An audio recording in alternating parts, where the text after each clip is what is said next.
Everybody, how we doing out there? Ferocious Optimist. Welcome to the Ferocious Optimist Podcast. All right, baby. Welcome to the Ferocious Ready to rock and roll, Optimist everyone. Podcast. Get your emoji hands together. Clap them up. Clap it up, baby. Get your emoji hands together. We're ready to rock and roll. It is Friday. I'm blowing out these freaking speakers right now. I'll tell you that much. I am blowing them out because I have no pop filter on this microphone. And as I've been told before, someone said, "You have no pop filter." Oh my God, I can't even listen to you. And so that's what you get. But it is Ferocious Fridays, everybody. We made it. We made it. Big round of applause to your damn selves. Big round of applause right now because we made it to Friday. Ferocious Fridays, baby. Here we go. Fire it up. Get that chat rolling. Let everybody know we're here. Get those emoji hands together and fire it the hell up. We got a great show today. We got a lot to talk about. We absolutely have a great show. Fantastic show and a lot to talk about. You guys are going to love it. I'm going to love it. We're going to have a lot of fun. Okay, it is Ferocious Friday. We have Mindset Mondays, Warrior Wednesdays, and Ferocious Fridays if you are just joining us right now. And tonight's show, we're going to be talking about toxic leadership, okay?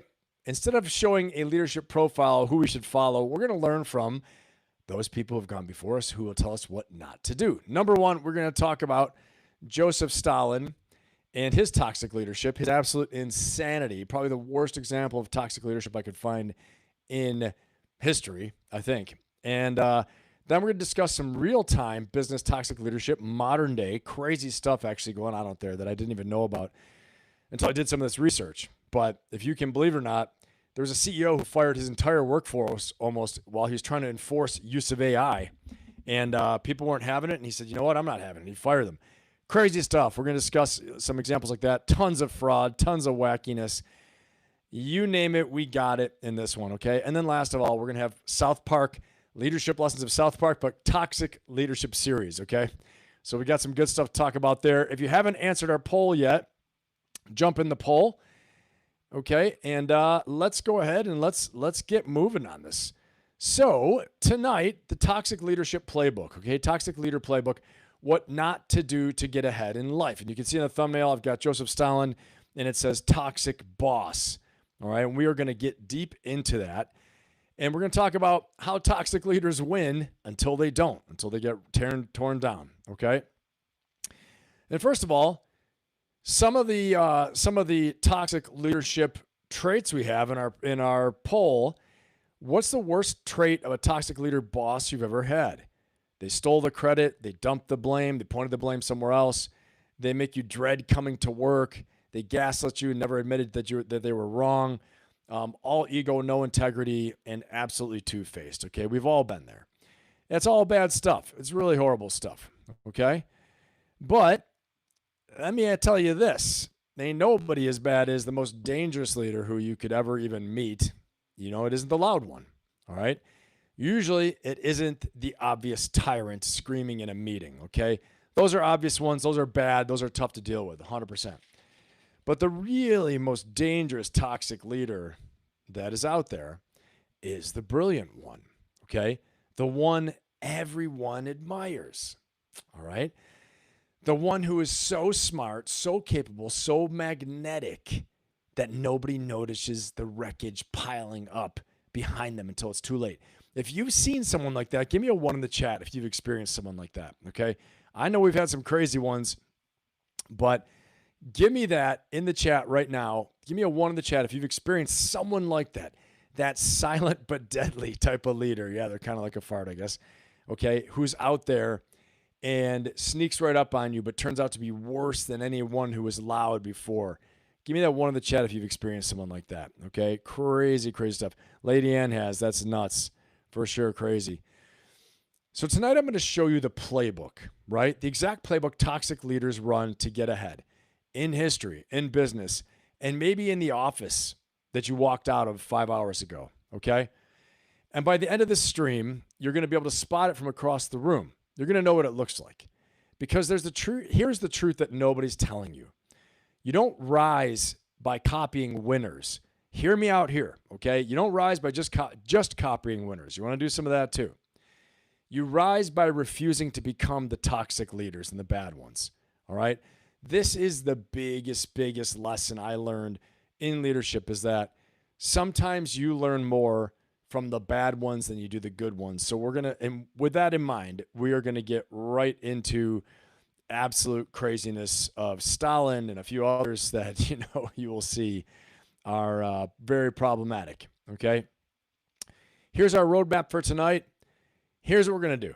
All right. First, I'm going to profile one of the most destructive leaders who has ever lived. All right. I'm going to pull out the warning signs that are hiding in plain sight. We're going to talk about that so you can apply it to your own life. Then we're going to go fast, breaking news case studies. Okay. We're going to look through Act 2, highly interactive. I want to hear from you guys and hear, what do you think about these? When have you experienced some of these toxic leader traits? When have you dealt with a bad boss that's just like this? Okay. And in real time, because I want to hear from you guys what you did to solve it. All right. So we're going to keep that chat rolling tonight and on fire, because you guys are the best chat in YouTube, as we know. And we're going to be calling out the toxic bosses that you survived. Okay. You don't need to call them up by name, but you can give them a nickname or a call sign and talk about it. I want to see it. All right. We're going to have some fun tonight with this. And when we close, we're going to close where we always close. All right. And those are with the leadership lessons of South Park. That's our comedy segment, our satire segment. If you're new here, it's going to be a great time. Stick around to the end, because I've got some all the way to the end, because I got some really good ones in this segment. Okay. Because nothing will expose a fraudster more than a laugh. All right. So let's go ahead and get into it. We're going to crush it tonight. And before we get into that, I'm going to go ahead and recognize we got the best chat in YouTube. We got to put our hands together for the best chat in YouTube. Put your hands together for yourselves. All right. Welcome. Everyone new here, welcome to the best chat in YouTube. Thanks so much for all the support, everybody. I really appreciate you. And I also want to add a big round of applause for all of our members. Members, thank you. All right, let's fire this thing up. We're giving a big round of applause to all of our members tonight. You guys are absolutely awesome. I appreciate you, all of our supporters. And I want to give a special shout out tonight to my platinum members. We have a growing platinum membership right now. Right now we have Buff and we have Freedom Sherry in here. So I want to give a round of applause for both of them, our platinum members. Appreciate you guys going above and beyond right there. All right. Now let's get down to business, as they say, okay? Let's get into it. Let's get after it. Fire this thing up. So tonight I'm going to talk about probably one of the worst leaders that's ever walked the earth, okay? And that is Joseph Stalin, the anatomy of a true toxic leader. Now, are you going to experience this type of craziness that Stalin did in the workplace? Probably not. I'll just tell you. All right. But what you will experience are some way, shape, or form of that. Okay. And forgot to do one thing. Give a shout out to all of our people out there right now, which I got to give the shout outs real quick. And we're going to get right back. Stalin can wait. He's not going anywhere. All right. Lisa Jones up in here. Lisa, good to have you. Mark, you're in here early as well, too. Appreciate you here, Mark. And you too, Lisa. Let me see who else is here. Lady Ann, I see you're in there early as well. Great to have you, Lady Ann. Juan Wick said he might miss it, but he's going to try and watch while he's working. Awesome. Let me see who else is in here. Matt Byrne is here. What's going on, Matt? Good to have you. Let's see who else is in here. I see Buff. Buff's in here. What's going on, Buff? Great to have you, man. So glad you're here. Awesome. I'm glad you liked the topic of the video. It's going to be a good one. I know at the end of the week, all of us have been dealing with some kind of BS in some way, shape, or form. So this is the time we let off a little bit of steam, and we're going to be able to talk about our own experiences with bad leadership during the week. Hopefully not. Hopefully you have great leadership. If you're the leader, if you're the boss, well, then hopefully you're doing a good job. But we will see very soon, okay? Buff is in here. Buff has got a lot happening right there. A lot of comments from Buff. Becky's in here. What's going on, Becky? Becky says, can I vote for all the things in the poll? Because, yeah, Becky, this is going to be your night where you can laugh and you can blow off some steam about all that stuff, okay? So let's do it. Let's see. Ruby's here. What's going on, Ruby? Great to have you here. Yeah, welcome into the Ferocious Optimist family, the Pappas family here. Awesome to have you, Ruby. All right, guys, let's go ahead and let's get into this. Let's crush it. We're going to get this thing crushing and starting right now. Let's go. So I'm going to give you guys not a history lesson tonight, but I'm here to hand you a mirror and a warning, especially if you're a leader, and we're all leaders in some way, shape, or form. Because every trait that made Stalin one of the deadliest leaders in human history shows up, okay? Shrunk down, suited up, and toxic bosses everywhere, okay? As Lord Acton once said, absolute power corrupts absolutely, okay? Power corrupts, and absolute power corrupts absolutely.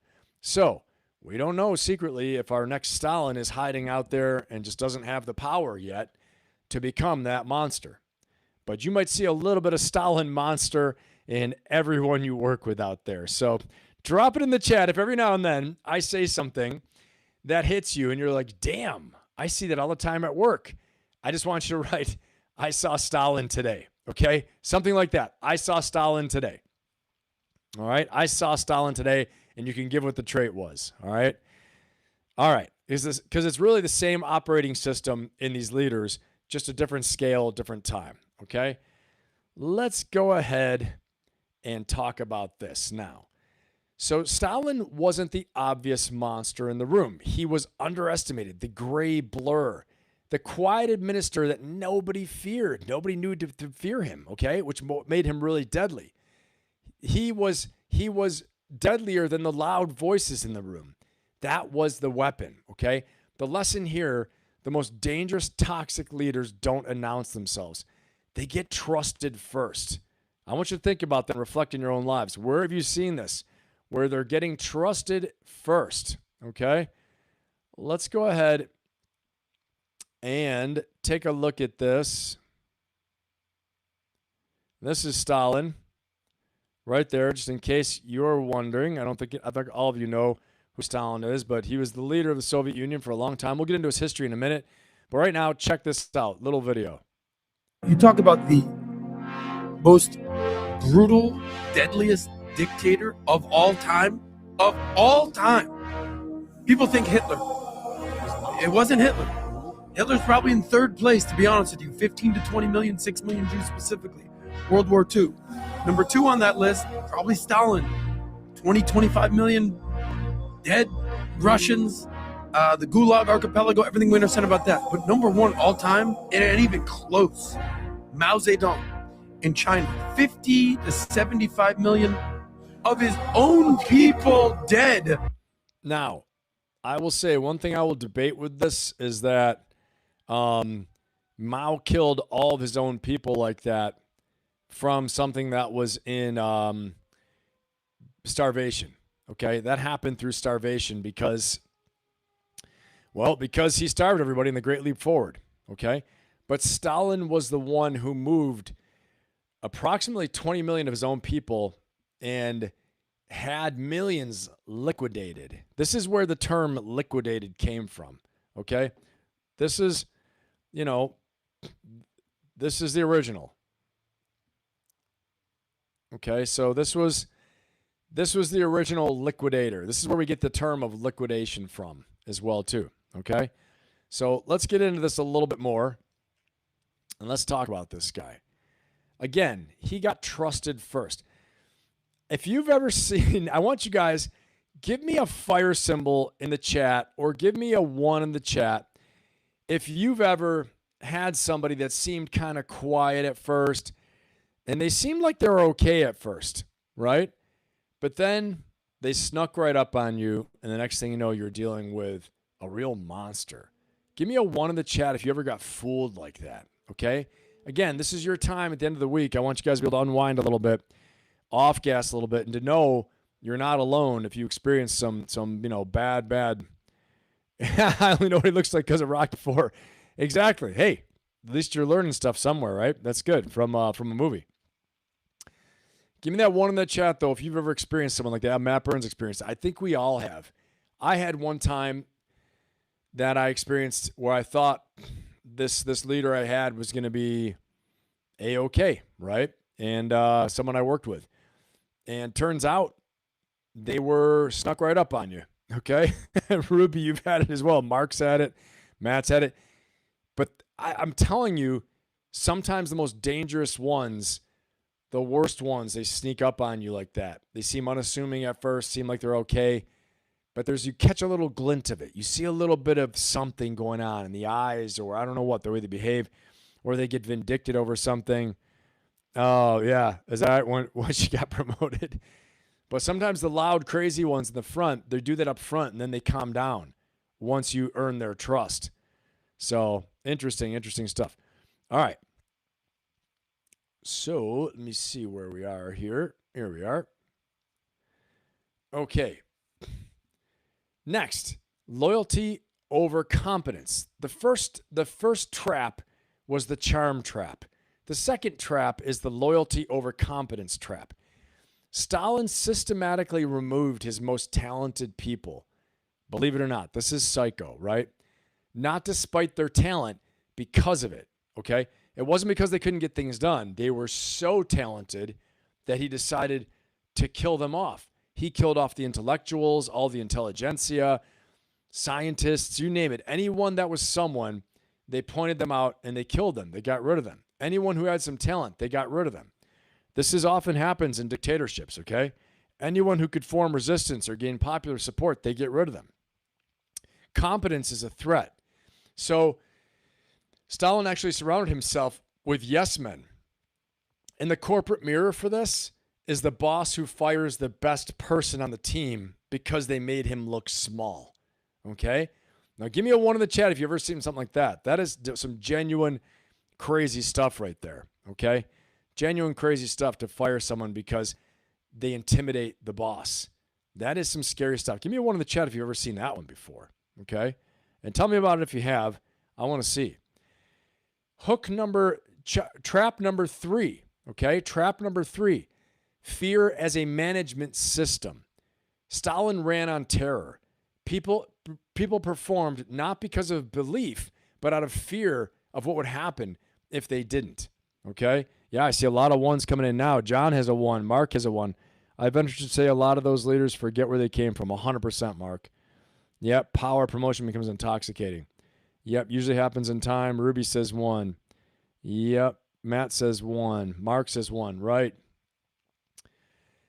So here's the thing. Short term, it looks like control. This fear is a management system. Long term, it kills truth. It has a chilling effect. Nobody tells the leader anything anymore because they're afraid. That's it, okay? This is the toxic boss whose team stops bringing problems forward. If you remember, by contrast, the Intel CEO, Louboutin, who said, I want to know the brutal facts. I want the problems brought to the surface. If you tell me, it becomes our problem. If you don't tell me, it's your problem. If it slips out, I learn about it later from a customer or a client, you're dead meat, you're fired, you're gone, okay? The difference is here with a toxic leader like a Stalin or a toxic leader in corporate America or corporate anywhere. They want to hide the truth. They want to hide the problems. They don't want to have to face the problems, and so they have a fear management system to protect their ego, protect their position, protect their place, okay? This is the toxic boss whose team stops bringing problems forward. That silence is the real tell, okay? So if you've been on a team before where people are silent, they don't want to bring problems forward, you probably had a toxic boss. 100% true, okay? All right, let's check out this next video here. Do you notice there how you have a historian saying Stalin is the most evil thing that humankind has ever produced, okay? So there's debate, right? You heard the one guy from the Patrick Bet-Davis podcast saying Mao Zedong was number 1, just in terms of people killed in his country. Okay, now China had more people to start with anyway, but many historians think Stalin was the most ruthless, systematic, because Mao's people died, a lot of them died from famine, okay? And he did horrible things in the Cultural Revolution, but it was a lot of famine too that killed people. But collectivization, all these different things, liquidations from Stalin caused 20 million of his own people to die, Okay. He killed 20 million. Let's keep going here. That's Stalin. Absolute, monster to many, but you notice how they use the history. They changed the history to make him into a hero. Okay. So, trap number 4. What do these toxic leaders do, especially someone like Stalin? Rewriting history. That's why I asked you guys if you live in reality with your own toxic leader there with you, okay? Rewriting reality. Photos are altered, history edited. That's why today you probably have people lionizing Stalin today. They're changing history. People are erased, memories erased, history is edited. You don't really know what happened anymore, okay? The toxic leader's superpower is making you doubt what you saw with your own eyes. All right, this is the gaslighting. The modern word for it is gaslighting, okay? Same move. It's the same move. Make you doubt what you saw with your own eyes, what you heard. They keep telling you a different truth, saying you're wrong, you must have seen it wrong, until you see it their way, okay? That meeting never happened. That didn't take place. I didn't say that. Give me a 1 in the chat, okay, and this is important now too. Give me a 1 in the chat if you've ever had a toxic leader who's gaslit you and you've seen this directly where they said that. I didn't say that. When you know they did. They said, hey, go and do this. You said, go do this for this reason. All right? And they come back and say, I didn't say that. Do you have an email? I didn't say that. And they said it to you verbally. I have physically, literally seen this happen. It's nuts. Okay? They'll tell you, oh, you have that wrong. I think you're being a little sensitive. I never said that. Absolutely nuts. But give me a 1 in the chat if you guys have seen that actually, okay? Has a boss ever made you question your own memory? Give me a 1 in the chat if you've seen that. I got some ones rolling in. Matt's seen it. Lady Ann's seen it. Ruby's seen it. Yeah, it's absolutely nuts, okay? Next, the next trap, the cult of personality.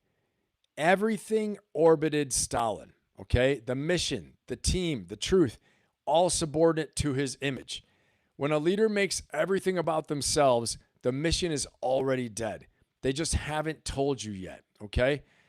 And next, we're going to talk about character versus competence, because what I've learned in 23 years of being a commander, okay, commanding a Marine Raider Battalion, commander in Force Recon and the infantry, and all my experiences as a commissioned officer in the Marine Corps. Competence without character isn't leadership. It's a loaded weapon pointed at everybody who trusts you, okay? You've seen this before, the diabolical Lex Luger criminal mastermind, okay?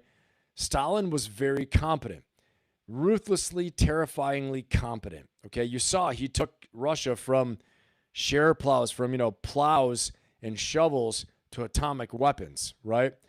And that's exactly what made him catastrophic. But people became nothing more, like they said, than just animals, than mice, than less than insects, okay? Killed millions of them. The scariest people in your life won't be the dumb ones. Remember that. They'll be the gifted ones with no internal break, with no character, with no integrity. Those are the ones that you have to really watch out for. And this is why we start with identity in my 6 forces, okay? My 6 forces of ferocious optimism that will change your life. Number 1, we start with identity, because skill is amplification. It makes whatever you already are bigger. If your foundation is ego, if it's fear, if it's image, then the more capable you get, the more damage you do. Real leaders build the character first. You got to go take the inward journey. You have to build from inside out, okay? Then add the skill. Toxic leaders skip step 1 of identity, okay, of the internal character building, and wonder why they leave a graveyard behind them. And we wonder why. They don't wonder why, because I don't think they're thinking of it, frankly. Okay? All right, let's watch this next little video here. And I think this gives a good picture of what was going on in the Soviet Union at the time with Stalin. Saw no benefit. Wonder and the political elite around him considerably, while workers saw no benefit. Wonder if that sounds familiar to modern viewers. So this is Stalin when he built up the Soviet Union. What he said he was going to do, he said he was going to actually build up the Soviet Union and have a communist state for the benefit of all the workers. And they're saying that in the end, as we know, hindsight's 2020, we know the story already, that the political elite benefited tremendously, but the workers actually didn't get anything out of it, okay? Which, surprise, surprise, right?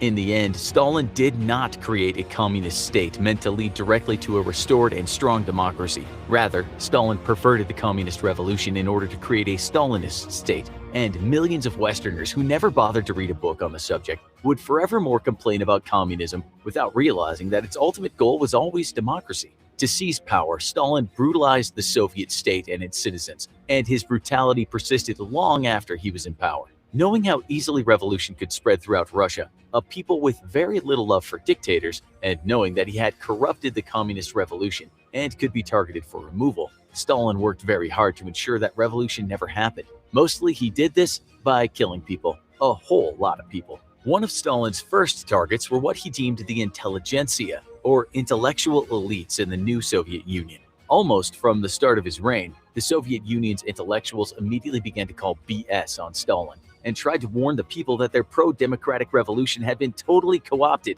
and that there was nothing democratic about the system Stalin was building. In a bid to defend his actions, Stalin gathered the nation's leading minds and artists together. Oh, that's good. That's nice to hear. He gathered the leading minds.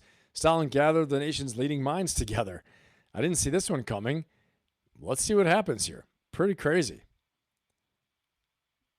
And let's see what actually is he going to do. Gathers all of them together and what? For a public debate that could be attended by anyone. Whoa, hold on. Nation's leading minds and artists together for a public debate that could be attended by anyone, with the average person free to make up their mind about who was right. Haha, just kidding. Stalin had around 2,000 intellectuals summarily gathered up and sent straight to brutal prisons deep in the Soviet Arctic. These gulags originally housed political prisoners from the Tsarist age, but very quickly filled up with just about anyone smart enough to say, hey, maybe this Stalin dude isn't really all that interested in a free democracy after all. Okay, so you see the brutal truth comes out, right? I'm, joking about this, saying that Stalin gathered all the intellectuals together and had a debate, them versus him, to see who was right. People were allowed to vote and see who was right. And he just said, just kidding. He sent them all off to the gulag, okay? Again, this is one of our things we're talking about.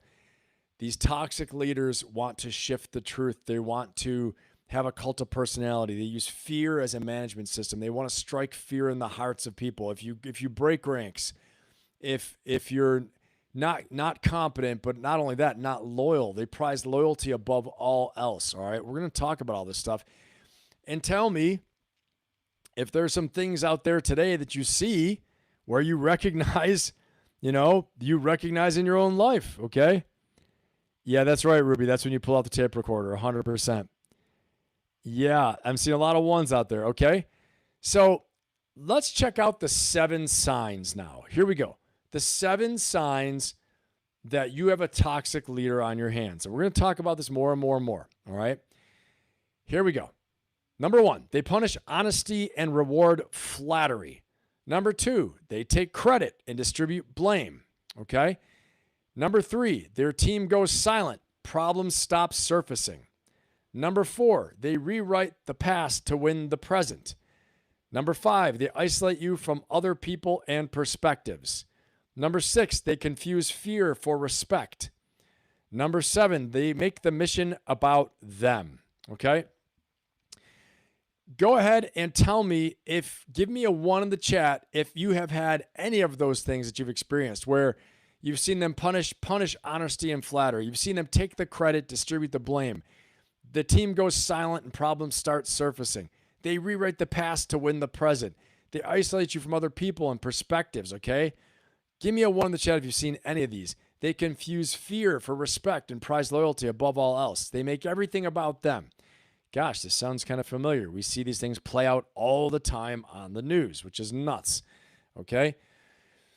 Now, Stalin is the extreme. Let's be honest. Stalin is the worst in history, many think, okay? The worst absolute example of a horrible dictator, brutal dictator in history, okay?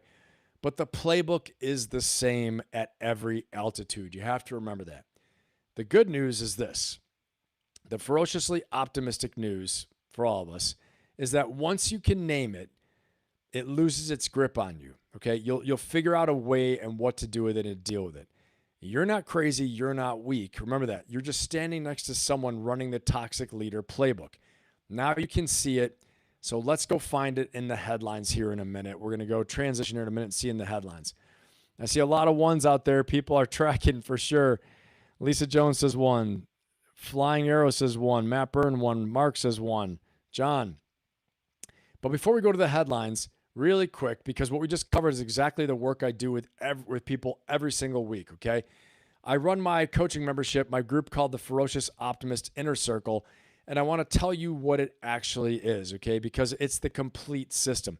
When you're in the inner circle, you get my mastermind 3 times a month, a room full of rising leaders, founders, business owners, executives, and entrepreneurs, ambitious rising leaders, all working on the same thing that you are, becoming the leader you're meant to be, making a breakthrough, getting unstuck, finding your spark again, okay? Gaining clarity and confidence, all those things. You also get my monthly group coaching session on top of that. So that's 4 live sessions a month with me, essentially weekly group coaching, 4 Q&As with me over Zoom every month where you bring me your real situations and we work them out live, okay? And every session is recorded. So if you can't make it live, you get the replays. Nothing to worry about. Nothing's lost. But here's the part people don't expect to matter as much as it does. You get the community, and that's a real powerhouse right there. A group of people who actually get it. Plus the monthly challenges I keep posted to keep you sharp that are in the community. They keep you productive, keep you sharp, keep you walking through the 6 forces, keep you working through the 6 forces. So you're not just inspired for a night or for a day, you're building real clarity and confidence over time. That's the inner circle. It's everything. The link is in the description, but it's also in the chat and a pinned comment right now, okay? So I would love to have you guys in there. And also, and one more thing, for a small number of you, if you are at a level where you want to work with me one-on-one, my strategic advisory, personal coaching, just you and me, I have exactly 2 slots open for the rest of 2026, okay? That's it. If that's you, go to the link in my bio and book a no-fee discovery coaching call with me, okay? It's also in the description of this video, of this live stream. No pressure, no pitch. We just talk. We figure out together what your goals and objectives are, what you're trying to get done, and if it's a good fit for you, okay? 2 slots are left. Link is in the bio. Go ahead and book that now if you're thinking about it. All right, let's go with these headlines. Let's get it going. Breaking news case studies. Let's rock and roll. We're going to fire this thing back up, though, before we do. Let's see. Here we go. Fire it up. Mark, this is for you. Born inside the fiery cinder, watch my ignition take the sky, reaching for a new altitude. I own this trajectory now. This trajectory now.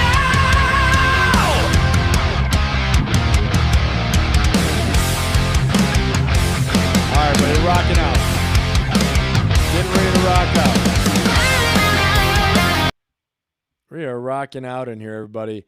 And again, if you're new here, just getting in here, remember to like, subscribe, and share. We got a great show tonight. What we've talked about so far we've covered the toxic leadership playbook, okay? This is talking about toxic bosses, toxic leadership playbook. We covered Joseph Stalin, brutal dictator as a toxic leader. And we're talking about toxic leadership case studies right now. Because again, remember, sometimes you learn a lot more from the bad ones than you do from the good ones. And last but not least, we're going to have our South Park leadership lessons, which will really be South Park toxic leadership lessons tonight. It's going to be awesome. Let me jump in the chat and see if we have any questions out there right now. See what we got out here. Hey, what's going on, Nick? Hype track to 100% awesome. We are rocking. We're going to play some music tonight, have a good time. This is your chance to off gas a little bit, let off a little bit of steam, a little bit of stress from your own toxic leaders you encountered this week or stressful situations. All right, we're going to have some fun and learn a bunch in the process, which will be absolutely awesome. Okay, guys, let's keep on rolling. Let me see here. Now, let me tell you about some modern proof we have of this whole thing, okay? Because again, power corrupts. We've said it before. And as Lord Acton said, power corrupts, absolute power corrupts absolutely, okay? So it's very rare you're going to find someone in a position of a Joseph Stalin who has the levers of power off a newly formed political system, off the heels of a revolution where he was a revolutionary hero and had total dictatorial control, right? Before that, they had a czar. They were used to this system of government. Okay, so it's rare you're going to have that where absolute power will corrupt absolutely. In today, though, we see it in lots of places. One in particular is in the business world. Okay, now they may not command militaries, but that power does corrupt as much as it can in that container they're in. All right, let's talk about someone who's named Elizabeth Holmes. And give me a 1 in the chat if you know who this is, or just tell me in the chat if you know. Elizabeth Holmes. She was the CEO and founder of a company called Theranos. Okay, and Theranos was an interesting little company. All right, we're going to get a little intro to her. So she was adjudicated for fraud. And if you've seen, there's a movie out about her where it shows how diabolical she was and how driven she was for power, money, fame, legacy, all these things that, she just flat out lied and kept lying. It's a great movie on her if you haven't seen it yet. But this is the embodiment of vision without integrity. It's the embodiment of character weaponized, okay? Of character, I don't want to say that, charisma. Not even character, of charisma weaponized. That's what it's truly the embodiment of, okay? It is the embodiment of charisma weaponized, okay? And the lack of character weaponized is what I should say. So let's go ahead and let's watch this next one. I'm going to give myself a drum roll and see if I can do this in time. Here we go. Drum roll. Ben is on the hunt. Boom. That did it. Woo. Here we go. Tonight, the epic rise and downfall of disgraced Theranos founder Elizabeth Holmes has come to an end. The former CEO reported to a federal prison today for defrauding investors out of hundreds of millions of dollars. CBS's Janet Shamlin reports the 39-year-old was once called the nation's youngest self-made female billionaire. These were the last moments of freedom for Elizabeth Holmes as she entered a Texas Be kind of nice if they could do this to a Stalin, right? But make no mistake, I'm just going to say it. These people, some of these corporate leaders, as I can say it, some of them, you don't know if they'd become a Stalin. You don't know if they'd become a Mao or some wacko. You don't know. But if you faced a toxic leader, you know there are some shark eyes behind some of these people, like a great white shark, nastiness. Where is the orca? The orca out there that can hunt the great white shark, right? Don't even make me start getting into, silverback gorilla versus lion. What happens there? I don't know, right? King Kong versus Godzilla. What's going to happen there? I don't know. I know who's going to win. Who's going to win? Stalin versus this Elizabeth Holmes. I don't know. If she has the same army, she might be more diabolical than him. Let's see. Let's listen a little bit more.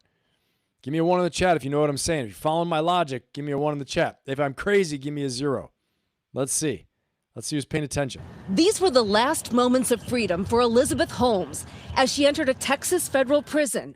It's where she'll spend tonight and potentially the next 11 years. A stunning fall from grace for the one-time tech superstar. We'd like to see a world in which every person gets access to this type of basic testing. Holmes sold a promise that a single finger prick would overhaul blood testing. Her startup Theranos seemed poised to revolutionize healthcare, and she raised close to $1 billion. Every time you create something new, there should be questions. I mean, come on. She looks a little kooky. I'm not going to lie to you. She looks $1 billion. Every time you create something new. Right there. Right there. Right there. She's lying to herself. Right? I have no training in this. I'm just saying it. But it's so much. If you watch the movie that's about her, look it up tonight. If you got nothing else going on other than the most important place, your appointed damn place of duty right here with me tonight, okay? Look it up on Elizabeth Holmes and watch the CEO of Theranos. But after you're here at your appointed place of duty on the Ferocious Optimist podcast and you're here in the Ben Pappas channel, then you can watch that. She was a fraud. Yep, she was a massive fraud. A genius fraud, though, Phoenix, right? Hey, what's going on, Wanwick? Good to have you, man. John says 1.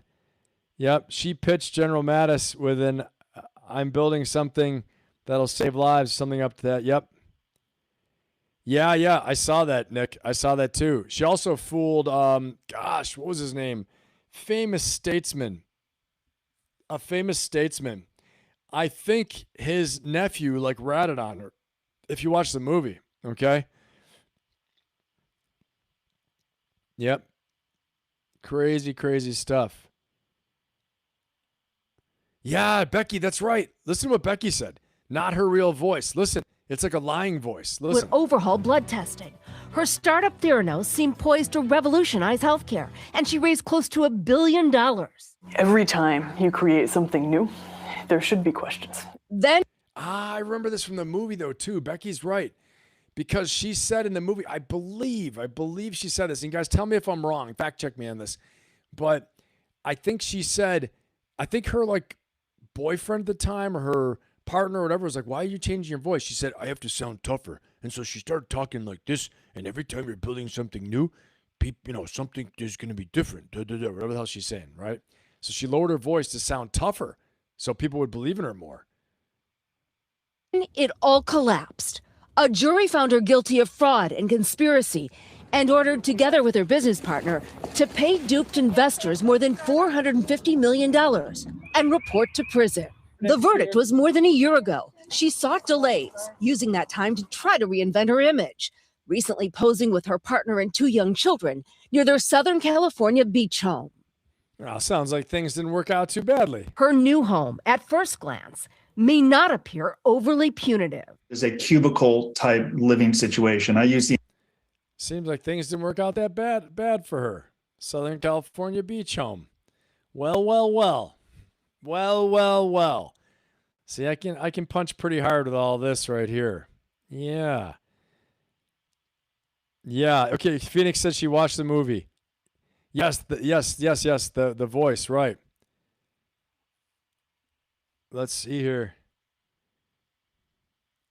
Whoa, Juan Wick almost got stabbed in the county jail because of bad leadership. Damn. Yeah, Baker, that's it. Was James Baker? I don't know if it was Baker. It was someone like that, someone close. Big. I think Secretary of State at one point, famous for the Gorbachev negotiations, I believe it was, Nick. All right, guys, let's keep listening here. So this is a modern case study about what I'm talking about. Total fraud, she just didn't have the army behind her. She didn't have the weaponry. She didn't have all those other things, right? And so because of that, her craziness was limited. Okay, so what she could do was kind of limited. The analogy of a gymnasium with 150 beds in there. She will absolutely have a bunkie. There's a prison protocol that I would encourage her to follow, like not cutting in line to go to the chow hall, not speaking too loudly on the phone, and recognizing as the new prisoner that all eyes will be upon her. Holmes will be required to get a job here, earning less than $1 a day. Her children. Damn, $1 a day. Well, sounds like she's still doing okay. I think she just got released, is getting released, or she's planning on getting her sentence reduced, I guess, from what they said, by a couple of years. But yeah, check out that movie. If you haven't seen that movie yet, it's absolutely nuts. Guys, if you haven't voted in the poll yet, vote in our poll. If you're new here, remember to like, subscribe, and share. If you're not new here, make sure you are liking, subscribing, and sharing if you haven't yet. Again, tonight's show, we're talking about Toxic Leadership Playbook, the Toxic Leadership Playbook, and how really good leaders don't do it, okay? So how bad leaders do it and how good leaders do it differently. This is Ferocious Fridays. Our series is Mindset Mondays, Warrior Wednesdays, and Ferocious Fridays. And today we covered Joseph Stalin as a toxic leader. We are talking about modern-day toxic leadership case studies, leading off with Elizabeth Holmes here from Theranos, okay, who we're just detailing. We're giving the details of right now.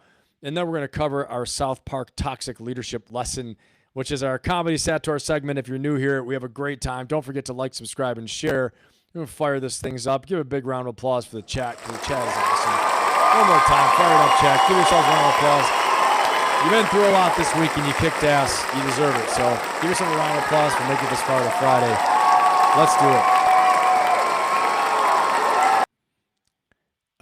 let's get back into it here with Elizabeth Holmes and talk a little bit more about her. So she's truly vision without integrity. The deepened voice, right? The black turtleneck. It's the manufactured myth. This is what you guys are talking about. Thank you for reminding me, Becky. Thank you for reminding me, Phoenix. She didn't lack intelligence, obviously. I think she was a Stanford super genius. She lacked the internal break, the character, the integrity. Guys, trust comes from character plus competence, both, okay? Integrity plus your actions, both, okay? This is the same diagnosis as Act 1 with Stalin, but it's business world scale, so scaled down. Stalin had he had the Thanos, right? Thanos, godlike power over Stalinist Russia, okay? Not as far as God, but I mean, power over life and death for everybody. It's horrible, terrifying power. So remember, belief is not a substitute for the truth, okay? I think also this is where self-worth comes into play. When we tell each other, we say, hey, remember, you are worth it. You're worthy. You're good enough, okay? This is where when we say belief is not a substitute for the truth, because she did not feel okay. She didn't feel worthy. She didn't feel good enough with a company that she discovered was making mistakes. Could she have recovered? She might have been able to recover. I don't know. Hey, Ruby, thank you so much. Hey, this is awesome. I love it. I appreciate you, Ruby. Big round of applause, damn it, for Ruby right now. Big round of applause. Thank you, Ruby. I appreciate it. Got the goat. All right, awesome. I appreciate you. Picture emoji hands together. Damn it. Fire it up. Let's let them know we're here, guys. Let YouTube know we're here. All right. So this is the thing, right? You got to know you're worthy. That right now where you are, okay, whatever it is your story right now, it's your story, and that's okay. Your future story, like we talked about, your identity, you are seeing yourself in a way, making a decision about who you are now and who you will be tomorrow and the next day. But it starts now with the way you see yourself. But what's happened is the past, okay? And the thing is, if the results you get are less than what you're hoping and dreaming for, it's okay because you're still worthy. Remember that. You're still good enough, okay? You just have to improve your results. I have to improve my results too, okay? No joke. But I want to say that when you are so desperate for the vision and success that you just go off the rails, there's no integrity, there's no character, there's no nothing, right? The ends justify the means is what happened with this woman. She became a billionaire from lying and got stripped of everything, put in prison, okay? Vision without integrity, charisma weaponized. A leader who can't tell the difference between vision and a lie will take everyone down with them. Always remember that, okay? I would rather see a leader that is bound by integrity, humility, and they have to be competent, obviously, but they don't have to be a genius. That person's going to be able to navigate very hard waters with their team and very rough seas and rough times because they know how to harness the power of the team, look at the brutal facts, tell them like it is, and if there's a problem, you don't cover it up. You deal with it like Louboutin, the CEO of Intel, right? Like Admiral Stockdale. Okay, he talked about it in the Hanno Hilton. Look at the brutal facts and have faith that no matter what, you're going to get through it, okay? This is so, so important. So number one, integrity. Number two, character, right? You got to know you're worthy, and then it's okay, right? You don't need to have people attribute sometimes things like, oh, the sensational story or something. They exaggerate about something that you've done or something you are. And you say, well, not really that, I mean, like, I can do that in the future. I haven't done it yet, but, because you're good enough. And it's okay, damn it. Okay? So let me say something now, too. I want to ask you guys a question. Tell me in the chat, have you ever had a boss sell a dream they knew was fake or was fraud or just was like, this is bullshit, right? Give me in the chat, I want you to say fake, fraud, Like fraud's flat out lying. Fake is like, they're just pie in the sky, cuckoo. It's never going to happen, but their hope is outstripping their abilities. Fraud is a flat out lie or bullshit. Like just, you knew it. Everyone knew it. It's almost like fraud, but it's like a manipulation of the facts. It's just an exaggeration of the facts and manipulation. Just put BS, put either fraud, fake, or BS. Okay? Fraud, fake, or BS in the chat. Do it now. Put it in there. I want to see your answers. What's going on, Star? Good to have you. Yeah, future faking. Hey, Jonathan Davis, what's going on, man? Good to have you. I appreciate you being here. Great to have you. Super Slam, what's going on? Good to have you. All right. So let's talk about this. We're going to get into some more case studies here, okay? We're going to talk about the adapt or die. The adapt or die CEO who fired his people over AI. All right. I see. Hey, Star. Phoenix says BS. Ruby says BS. All the above, Matt Byrne. It's nuts, though. It's nuts looking at these things, right? I've seen it, too, where you're like, that's not true. Mark's seen BS, right? Yeah, they just scramble it up. It's like it's an exaggeration, a stretch of the imagination. It's exaggerating what actually happened. They're trying to tell a good news story. We got to give a good news. I can't tell you how many times I've heard we need to have a good news story. But what if the story is not a good news story? Well, shape it around, mix it around. Shell game, friggin' mix it around until it looks like a good news story. I'm like, you can't put lipstick on the pig, or you can't dress the pig up like a horse and say it's a horse. It's still a pig. Everyone's gonna know. No. There's some good things. Yeah, fake. Yep. Fraud. I see fake BS. Lots of BS. Money take BS walks. Yep. Money talks BS walks. Yep. My initials. BS. My initials are everywhere. I feel so seen. That's awesome. I'm glad you do, Becky. Good. Let's check this out. The adapt or die wacko CEO who fired everybody. Fired everybody over AI. Okay? But before we do that, I want you guys to check this out. Okay? We're going to talk about bad bosses, crazy bosses, the worst bosses. Let me get into this. And one more thing. I'm sorry. I got one more thing about Theranos here, about Elizabeth Holmes. Because I got to finish up on this, okay? We're going to get into the bad bosses in a minute here. And the crazy AI boss, he fired everybody from a company. We're going to talk about that too. Because they wouldn't adapt to AI. A little toxic, a little nuts. Theranos founder Elizabeth Holmes' conviction upheld by U.S. Appeals Court. So she appealed it. Here she is whacking out. Let's listen.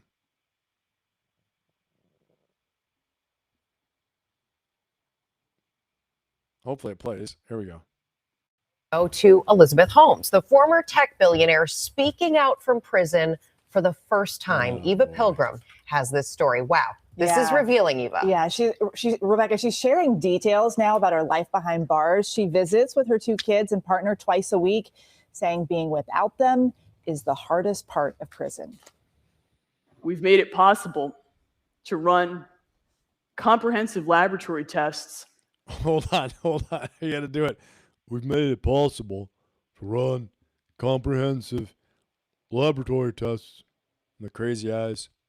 We made it possible to run comprehensive laboratory tests.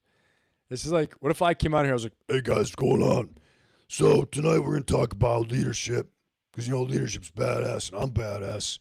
Hopefully you guys know I'm badass because of my voice. It's only tough guys talk with voices like this, and the tougher my voice is, then the tougher I am. Bull crap, right? I literally knew a guy who did this. I kid you not. I knew a guy who did this. I'm not lying to you. He'd brief like this. He'd talk, and then we're going to go over here. And then, we're going to do this. I thought, this is such an affectation to his voice. This is like when we have, they talk about the Los Angeles, the LA voice fry. The LA voice fry. You want a coffee? Coffee with that. Okay. No, I don't want to do it. Give me a one in the chat if you ever heard anybody talk with a voice fry before. Okay. Tell me if you talk with a voice fry. Have you ever heard somebody talk with a voice fry? Right? This is a real thing out here. It's a real thing out here in California, right? Thanks, Ruby. I'm like Hell's Angels. I've heard some Hell's Angels talk with a higher voice. I have no affiliation with the Hell's Angels, but I've heard a couple of those talk normal dudes, right? But like a pro wrestler. What's up, brother? Tonight we're going to talk about leadership and what the most badass people talk about. Okay? And it's always kind of funny. All right, let's get back to her here. Yeah, it's Ferocious Fridays, guys, right? I'm allowed to digress. I'm allowed to have my little comedy routine going on. I don't really give a shit. Okay? That's the news. That's the news for everybody. I'm going to do what I want to do. One, cringe. SoCal voice fry is real. Yes, it is, Ruby. Yes, it is. Mark 1. Right. Yep, it is too damn funny. It is too damn funny. People do. They change. They try to act that way. It is absolutely hilarious. Let's see here. I got the chat is rolling. I'm catching up. Yeah, I can't take her voice either. I know. It's nuts. It's nuts. All right. Let's go. She seems nice. Not. You like my voice better that way? All right, Super Slam, here we go. We're going to talk about the next thing. Everybody get your hands together in the chat. Can you imagine someone's just going to check into the chat right now? They're like, dude, who's this guy? I'm going to tell you a story, Warriors. I can remember a time I was down in the Mekong Delta. Me and my 5 guys, and we painted our faces green. This is how like every badass Vietnam veteran sounded to me when I was a kid. When I was like coming up at the Naval Academy, I was like, really? Tell me more. Yeah, and then we pulled out machine guns. We smoked everybody. You're like, wow, what?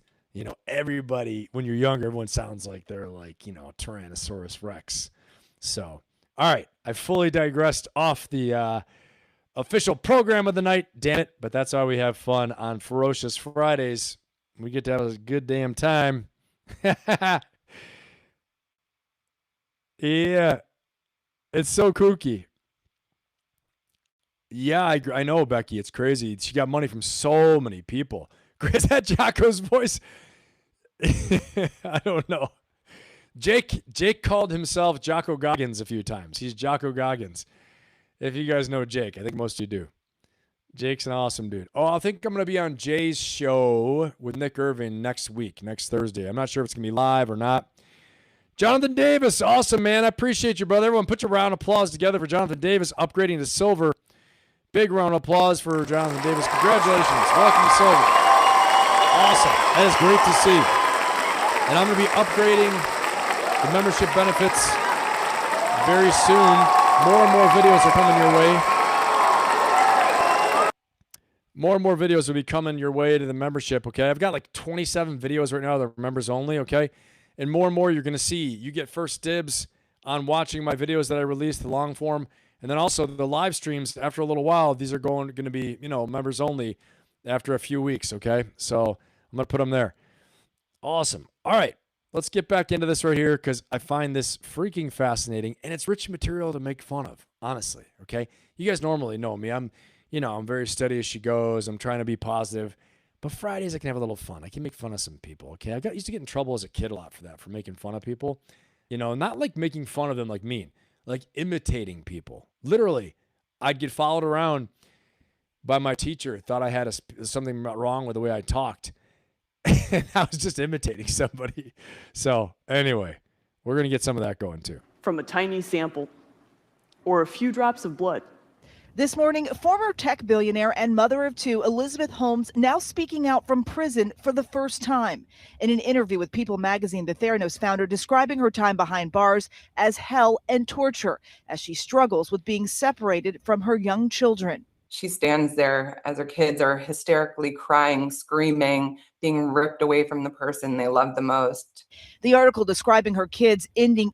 Well, when people's money was ripped away from people who gave her money. People later were probably crying and screaming they lost all their money. You know, and I'm not, and I know, have a heart, all the stuff like that. Yeah. But you know, when you're blatantly committing fraud for hundreds of millions of dollars and like now possibly putting people's lives in danger because you're doing a blood test, it's a medical thing. Yeah, I mean, you know, come on. What do you think's going to happen? Each visit by pressing their fingers together in the shape of a heart, saying in unison to Holmes, "Mommy, this is our love." Their mother responding, "Our love is a superpower." Holmes telling Oh boy. people, "It kills me to put my family through pain the way I do." Holmes, once a rising star in Silicon Valley, adorning the covers of magazines as the country's youngest self-made female billionaire, now a convicted felon, 2 years into a now 9-year sentence for wire fraud and conspiracy over her defunct biotech startup, Theranos. Holmes maintaining her innocence, telling people, "They don't understand who I am. It forces you to spend a lot of time questioning belief and hoping the truth will prevail." See? Okay. Now, give me a 1 in the chat if you think she's wacky. I think she's wacky. Okay? She's convicted, proven many times over that she was guilty of fraud. They don't know who I am. Well, you were, you know, flat out convicted. It's like wacky. But again, we get back to this stuff with Stalin, right? We get back to the whole Stalin thing. And let's talk about a couple of these things and see what she has. Okay? Cult of personality. Everything orbited Stalin. Orbits on her. Character versus competence. Highly competent. Not much character. Fear as a management system. Maybe not so much. The charm trap. Stalin wasn't an obvious monster in the room. Neither was Elizabeth. Okay? And maybe but they appealed it and she lost. Okay? And I'm not saying that sometimes the justice system doesn't make mistakes. Yeah, it does. But there's some things right here. They rewrite the past to win the present. This is what she's doing. Okay? They confuse fear for respect. They make the mission all about them. One of the biggest things, guys, is this narcissistic tendency of gaslighting, of changing, of rewriting history, rewriting what the truth is. You know, I mean, this is a matter of record at this point. It's kooky. And walking by faith and ultimately the truth. She now works as a re-entry clerk, helping women slated for... Let me see. Becky's got something in here. Substantial. Let me jump in here. Put it on the big eyes. Let's see. It's coming up. Cuckoo for Cocoa Puffs, Lisa. That's right. Ruby says 1. She earned her sentence. A lot of 1s. Yep. Shaking my head. I am too. Okay, Phoenix. She had to know this was all going to crash. That's the thing about narcissists, though, and these delusional people, Phoenix. They think they can just keep on like they're shaking their heads. No, it'll never happen. It'll never happen. I can just keep it going. No one will ever find out. And that's what she did. But long arm of the law, long arm of the damn law got her. Okay? It's like a multi-level marketing scheme, 100%. All with a nice veneer of medical stuff over it. Becky, allegedly she won't marry her children's father because he's rich. So if they're married with combined assets, people would sue her in civil court. Ooh, damn, Becky's on fire. Becky, you got the inside scoop here. Because then she'd have money. Just what I heard. Wow, that's some good stuff. Appreciate you sharing that. Narcissistic. Yep, Star. That's right. She's not to be pitied. She deserves everything she got. See that? Mark has spoken. And that settles it, damn it. I agree. I mean, it's just kind of nutty. It's kind of nutty how they try to rewrite it. They don't know who I am. If they only knew what I was doing was for their own good, I was sacrificing for the people. What is she talking about? You know? I mean, you're not like Joan of Arc here. What the hell? So, people are nuts, man. People are freaking nuts. Give me a 1 in the chat if you think a lot of people are nuts. Give me a 1 in the chat if you think a lot of people are nuts. Okay? I'm going to give you my own 1 in the chat right now. I think there are a lot of nutty people out there. No joke. But you guys know me. I'm ferociously optimistic. I'm very optimistic. I'm very positive, but I'm ferocious about it, right? It means I attack the threats and neutralize them. I seize opportunities. I have a combat mindset, damn it. Face the brutal facts. And then we go on the attack. Face the fact, go on the attack. That's another rhyme. Another rhyme for everybody. Yep. Yep. All right, let's just a little bit more. Release, write resumes, earning 31 cents an hour. She also not teaches bad. French and That's not bad. Not bad at all. It's crazy. counsels women who are rape survivors. She wants to make a difference both inside the prison and when she leaves. And Holmes is already planning for life whenever she gets out, saying she wants to spend time with her family and become an advocate for people who are incarcerated. The full interview with Holmes is And become a diabolical criminal mastermind once more. Start another world-dominating company. They cut that part out. She cut herself off at that. Her lawyer's like, don't say it. But I will start again. I'll start another company. This time a defensive AI. This time it'll be an AI drone warfare company so she can have, weapons that she can turn on the world. Anyway, I'm getting a little getting a little all over my skis a little bit over here, but it's just nutty, man. People are nuts sometimes, It's going to tell you. Let's check this out. Let's hear a good old Simon Sinek, former Marine, okay, talking about dealing with a toxic boss, guys, because they're out there. They're out there, and we're all dealing with them. Damn it. If you truly have a toxic boss, but you love the mission of the organization, and unfortunately, worst case scenario, sometimes you have to leave. So yeah, I do believe that a mentor should care about you, and a true mentorship program is kind of like making a friend program. And if it doesn't connect, you should find another one. If you truly have a toxic boss, okay, but you love the mission of the organization, and unfortunately, worst case scenario, sometimes. So sometimes you got to leave, right? If you can't get a mentor that can help you guide the waters. It's funny because if you watch my episode with Jake when I interviewed him, but Jake talked about one of the things in the SEAL teams, he's very public about it, was that he needed a mentor and it would have saved his career, but Jake was a force of nature type of guy and didn't have someone to mentor him and guide him.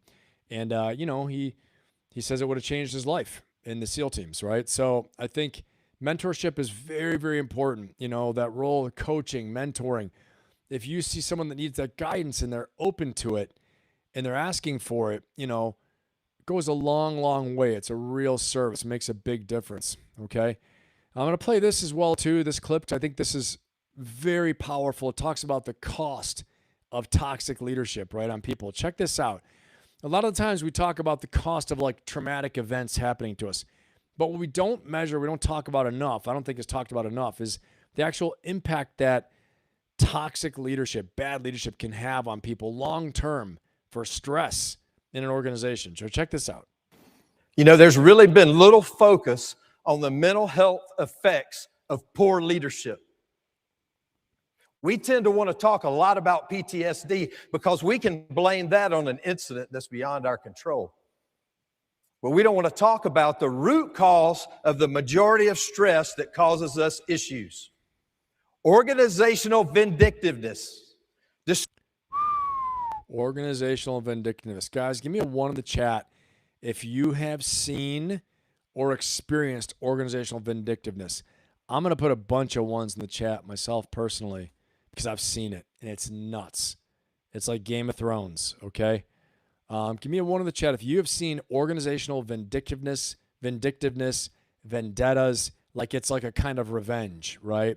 Going after people for something, a slight that was made against them. We saw this with the UFO, UAP whistleblowers, right? Them getting blowback from organizations, payback, little revenge being taken against them, okay? But give me a 1 in the chat if you have seen personally organizational vindictiveness. It's crazy stuff, right? Yeah, John says yeah. Lady Ann says yeah. Yeah, Matt Burns says yes. It's crazy, but absolutely nuts. But it's out there. Star won by our government. Yeah, 100%. Yeah, you're right. Many times, right, Mark? Mark, I think you're right. Law enforcement and the military, it's, I hate to say it, but easier to get away with because you have commanders who absolutely have power, and not just commanders, but then you have, senior enlisted personnel. You have people with real power over you, and it's rough. Navigating that's not easy. Phoenix, yes. Lisa Jones, yes. It's crazy stuff. It's really crazy. All right, guys, let's listen a little bit more here. Discrimination, favoritism, and exclusion. I'm gonna rewind that because that's some power. You know, there's really been little focus on the mental health effects of poor leadership. We tend to want to talk a lot about PTSD because we can blame that on an incident that's beyond our control. But we don't want to talk about the root cause of the majority of stress that causes us issues. Organizational vindictiveness, discrimination, favoritism, and exclusion. I want to tell you guys there's something. really been little. I want to tell you guys something really, really fast. There's a book called Achilles in Vietnam, okay? To this man's point, I think this is a great one. Honestly, I'm not going to lie to you. This is a great one. There's a book called Achilles in Vietnam, and the author compares combat trauma in Vietnam to what he saw in the Iliad with, the Iliad and the Odyssey. Okay. And he talks about like Achilles, fighting the water and the river with a sword and all these things. He's describing this bloodlust craziness that would come over him, or this, the crazy behavior after combat or after seeing the loss of his friends, all these things. Okay. But one of the points the author makes is the betrayal of what's right. The betrayal of what's right. This is something that happens. Okay. You get outraged when leadership betrays what is right, like what is written, and they go behind the door and they do these vindictive things. They betray what's right. It's one of the highest reasons for combat trauma, or for trauma and for stress. This is what this leader here, this firefighter leader, is saying, okay, that it's organizational stress from leadership. We don't talk about it enough, but it's one thing I learned a long time ago, the betrayal of what's right. When you betray what's right as a leader, or your leadership betrays what's right, okay, for all my leaders out there, and all of you are leaders in some way, shape, or form, when you betray what's right, it causes more wacky confusion and trauma on somebody than just outright doing something, I guess. I guess it's all betrayal of what's right. But that's at the root of it, the betrayal of what's right. If you know this, that I read this on a study of dogs. It's traumatic for a dog for you to betray what's right. They think they know, okay, I do this and this and this, I get a treat. Or I do this, this, and this, I get a praise. I do this and this, I'm good. If you confuse it and you punish it for something that normally wasn't punished, it's very deeply wounding to this animal, okay? So again, just not that, humans have the same brains as dogs, but it's interesting. Like the emotional impact seems to cross species in some way, okay? All right, let's keep on rolling here. We're going to keep it light, keep it fun, not go too deep into the combat thing here, all right? Because why do that when we can talk about Elizabeth Holmes and her crazy wackiness? Or even better, the CEO who fired everybody over AI, which is where we're going next. Check this one out. Check this out. It's not that one, not this one, not this one, not this one, not this one. This is this one. Here we go. This tech CEO fired 80% of his workforce over AI resistance. Here's what he learned since then, okay? Here's what he said. His name is Eric Vaughn, CEO of enterprise software company Ignitec. Sees the problem differently. He argued that the issue isn't the tech spend or skills gap, it's employee resistance. Now, this is a CEO saying it's employee resistance. Vaughn said he laid off roughly 80% of his employees. This is wacko, because they refused to embrace AI despite a year of training. We took 20% of our entire payroll for 1 day a week for an entire quarter to get people to learn AI, and still found people that said, I'm not going to do it. You found 80%? Okay. Guys, put in the chat. Tell me, is it the CEO or the employees? Tell me who has the real problem here.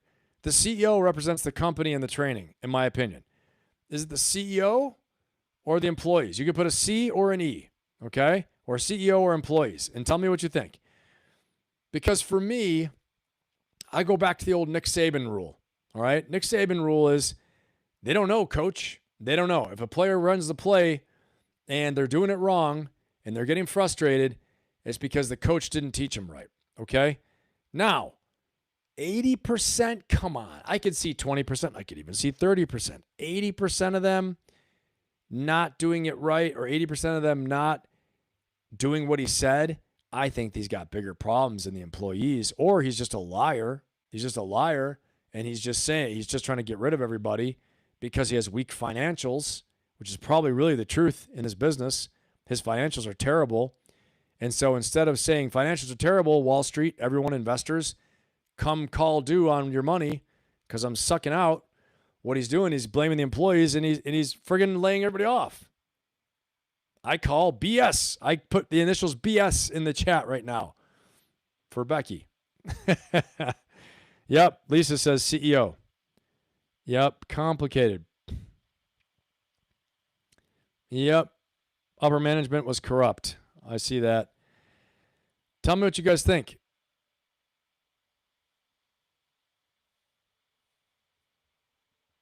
Yep. Tell me what you think. CEO or employees in this case? Awesome, Phoenix. Hey, we got a new bronze member. Phoenix is in here. Congratulations. Welcome aboard. Everyone put your big emoji hands together for Phoenix joining bronze. Woo! Awesome. Thank you, Phoenix. Great to have you. Welcome aboard. Welcome aboard. Welcome aboard. Our members are very, very important to this channel, and I appreciate you. Thank you very much. And congratulations. Welcome aboard. Great to have you here. We got Phoenix has joined. Awesome. Jonathan Davis. Jonathan Davis is CEO. Ruby says CEO.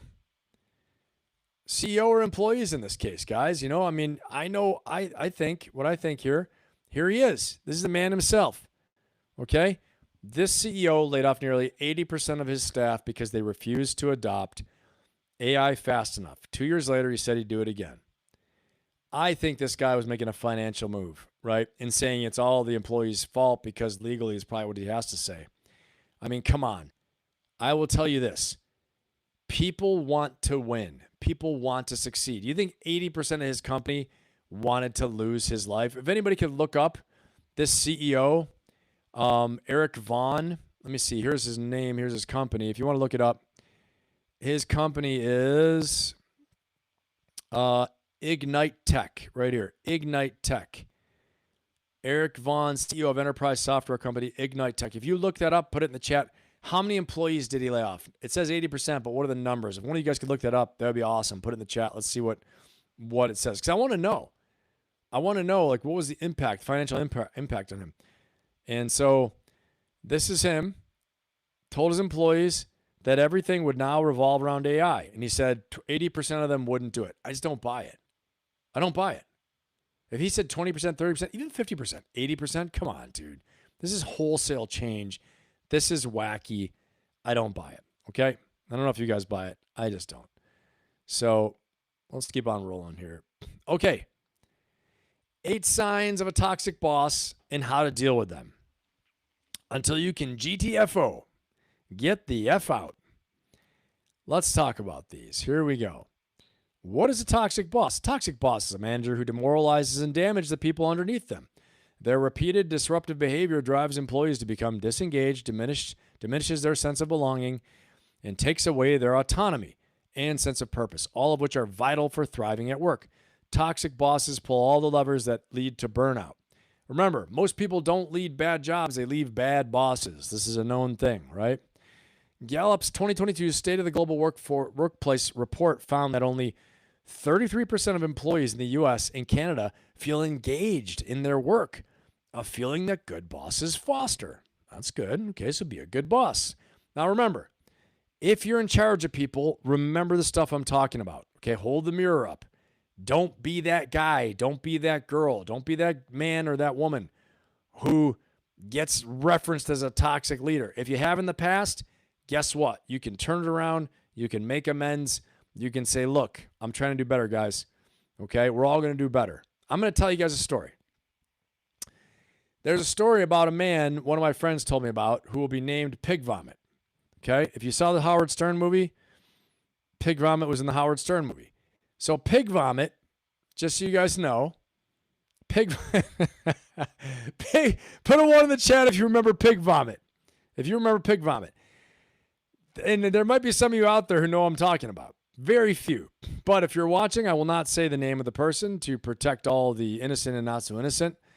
But this person was a commander of a unit and came out in front of the unit and started yelling at everybody about standards of being overweight, saying, we got some fat people in this unit, and we're no longer going to tolerate this, and going crazy on everybody.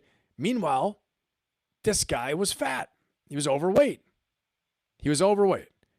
And he started going after overweight personnel. And meanwhile, everyone knew this guy was like busting out of his camouflage, busting out of his uniform. Okay? And from what a friend of mine told me was that it was so blatantly obvious, even people in the inner circle around this leader's staff were like hinting to him, like, you got to get on the horse yourself. All that needed to happen was, hey guys, this has come down. They're pushing it hard. We got to work on it. I got to work on it. I'm in the fight with you. I'm going to do it too, okay? I mean, look at me. I got to get better. He said they would have loved him. They would have loved that he was honest. He was vulnerable. He said what everybody already knew. They could see it, right? He said, I've been struggling. Could have said this. Instead, he came out as though, you can't attack me. I'm perfect. I can be even as bold as gaslighting to your face. You don't see this. You don't see me as fat. I'm not overweight. I'm not this and that, okay? And no offense against people who are struggling with their weight. Everyone does at some point. But I'm saying, and this was a Marine Corps unit, right? Where they have exacting standards for this. And it's hard. It's not easy. I'm not going to lie to you. I couldn't stand it getting weighed in twice a year. They'd measure you, okay? You have to go take a physical fitness test twice a year, get weighed in. You got to be perfect. If not, you get in trouble. It was a whole fear event, right? I mean, unless you're just some skinny dude. And then if you're the super skinny dude or dudette, you might not pass the strength part, right? So I'm just saying, there's something for everybody. There's a little treat for everybody. You got to try hard no matter what, right? And so that's what I'm saying. In this organization, and it's not even that he was struggling. It's the way he tried to gaslight everybody. Toxic boss. People are like, I'm out of here. This is crap. Thank God the Marine Corps holds a high standard, and one of the senior commanders, who was this guy's boss above him, came down and did the strike of lightning, right? The strike of lightning came down, and all was made right. So the big boss had to come down and say, look, here's how it is. There's only one standard. That's the Marine Corps standard, blah, blah, blah, blah, blah. Okay? So there it is. What's going on, Pumpkin? Good to have you here, man. Yep, Mark, unfortunately, exactly. Only 30%. 80%. Yep, only 80%. Nick, he also shows up like once a week. The Silicon Valley suit. Oh, okay. Silicon Valley cult around him is pretty annoying. Yeah, interesting, Nick. I didn't know that. Jack Dorsey. Okay, Jack Dorsey let off half of the square block, claiming it was for AI. Interesting. So, Nick, this is kind of like a deeper thing where a lot of these guys are doing this, and they're calling it, I don't know, they're using just saying for AI, but that's rough. But I wish he would have just said, what is it for? Companies changing directions. We're changing what we do. This is what it is. He's CYA. He's covering his ass. Cover your ass. That's what this Eric Vaughn's doing. Yeah, I trained them all. They didn't want to do it, so I fired them. He doesn't have to give any compensation packages. Firing them for cause, they lose benefits, I believe, right? Guys, give me a one in the chat if I'm right about that. If you're fired for cause, you lose benefits, okay? So tell me in the chat if I'm right about that, because that's freaking nuts. So, yeah, great to see you here too, Pumpkin. All right, let's keep rolling. Talk about these toxic bosses. 8 signs of a toxic boss. Number 1, they don't listen. When dealing with a toxic boss, your feedback, suggestions, and concerns go unacknowledged. Who has had a toxic boss who has exhibited the sign of don't listen? Give me a 1 in the chat if you've had a boss who didn't listen. I think we can all say this at some point. You're like, you got to listen. They don't listen, especially in very important things. They don't listen. And they do their own thing. You're like, what are you doing? Right? Pumpkin's had it. Ruby's had it. Lady Ann's had it. I think this one's going to trigger off touch a nerve. Yep. All right. Now, number 2, the signs of a toxic boss. They micromanage. Pumpkin's had it. Yep. 1. Phoenix has had it. 1's had it. Yep. Phoenix had it. Ruby's had it. Becky's had it a lot. Matt's had it. They've all had them. They don't listen. Number 2, they micromanage. Oh, come on, guys. Give me the ones. If you had a boss who micromanaged, give me a 1 and an M for micromanage. 1 M. M is in Mike. Okay, I want to see. I'm going to see this. I'm going to put this in here because I've seen it. I've seen it too. 1M. Micromanage. At my job, we had to fill out a spreadsheet every day detailing what we spent our time working on. If we had a day that was a little less productive than others, we'd get a ping on Slack. Why did you only edit 2 articles this day? It's freaking cuckoo, man. That is cuckoo. I can't stand that. That's terrible. Matt Byrne, 1. Micromanage. Pumpkin McSpicy, 1 M. John, 1 M. Oh, the helicopter boss. Yep, that's right, Pumpkin. Ruby, 1. The trauma coming back. I'm sorry to re-traumatize you guys, but we got to talk about it. Exactly. Yeah. 1M. I feel the trauma coming back to me. Ruby. Phoenix. Micromanaging was my biggest problem, my boss. Oh, yeah, Phoenix. Lisa Jones, 1. Exclamation points. Delayed Ann. K1. Phoenix Flying, 1. John, 1M. Lisa, 1M. Mark, 1. Lady Ann, I had 1. Had a video recording. Oh, no way. And Mike would call me when dealing with hard customers. Oh, my gosh. That's rough.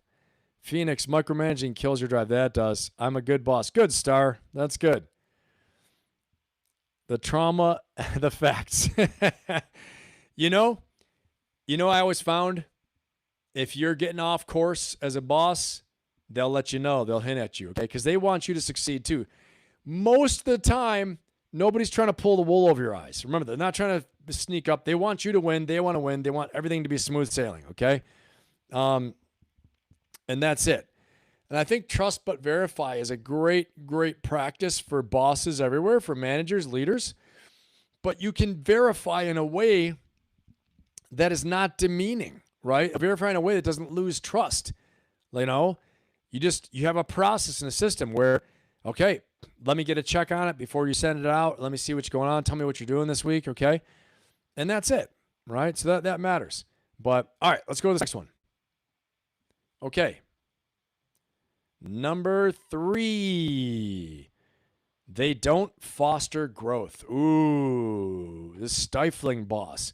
When working under a toxic boss, you might find your job to be one note and monotonous, okay? Meaning boring as hell, right?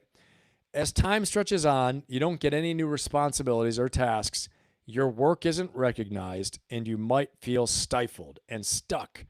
Okay, as my former toxic manager told me when I asked for more duties, the role is the role, and it's not going to change. Wow, talk about inspiration. To me, that sounds like when a boss feels threatened. They're feeling threatened. They don't know what to do, and so they say something stupid like that. I got somebody who wants to do more work. I'm going to put them in the game. They want to play, put them in.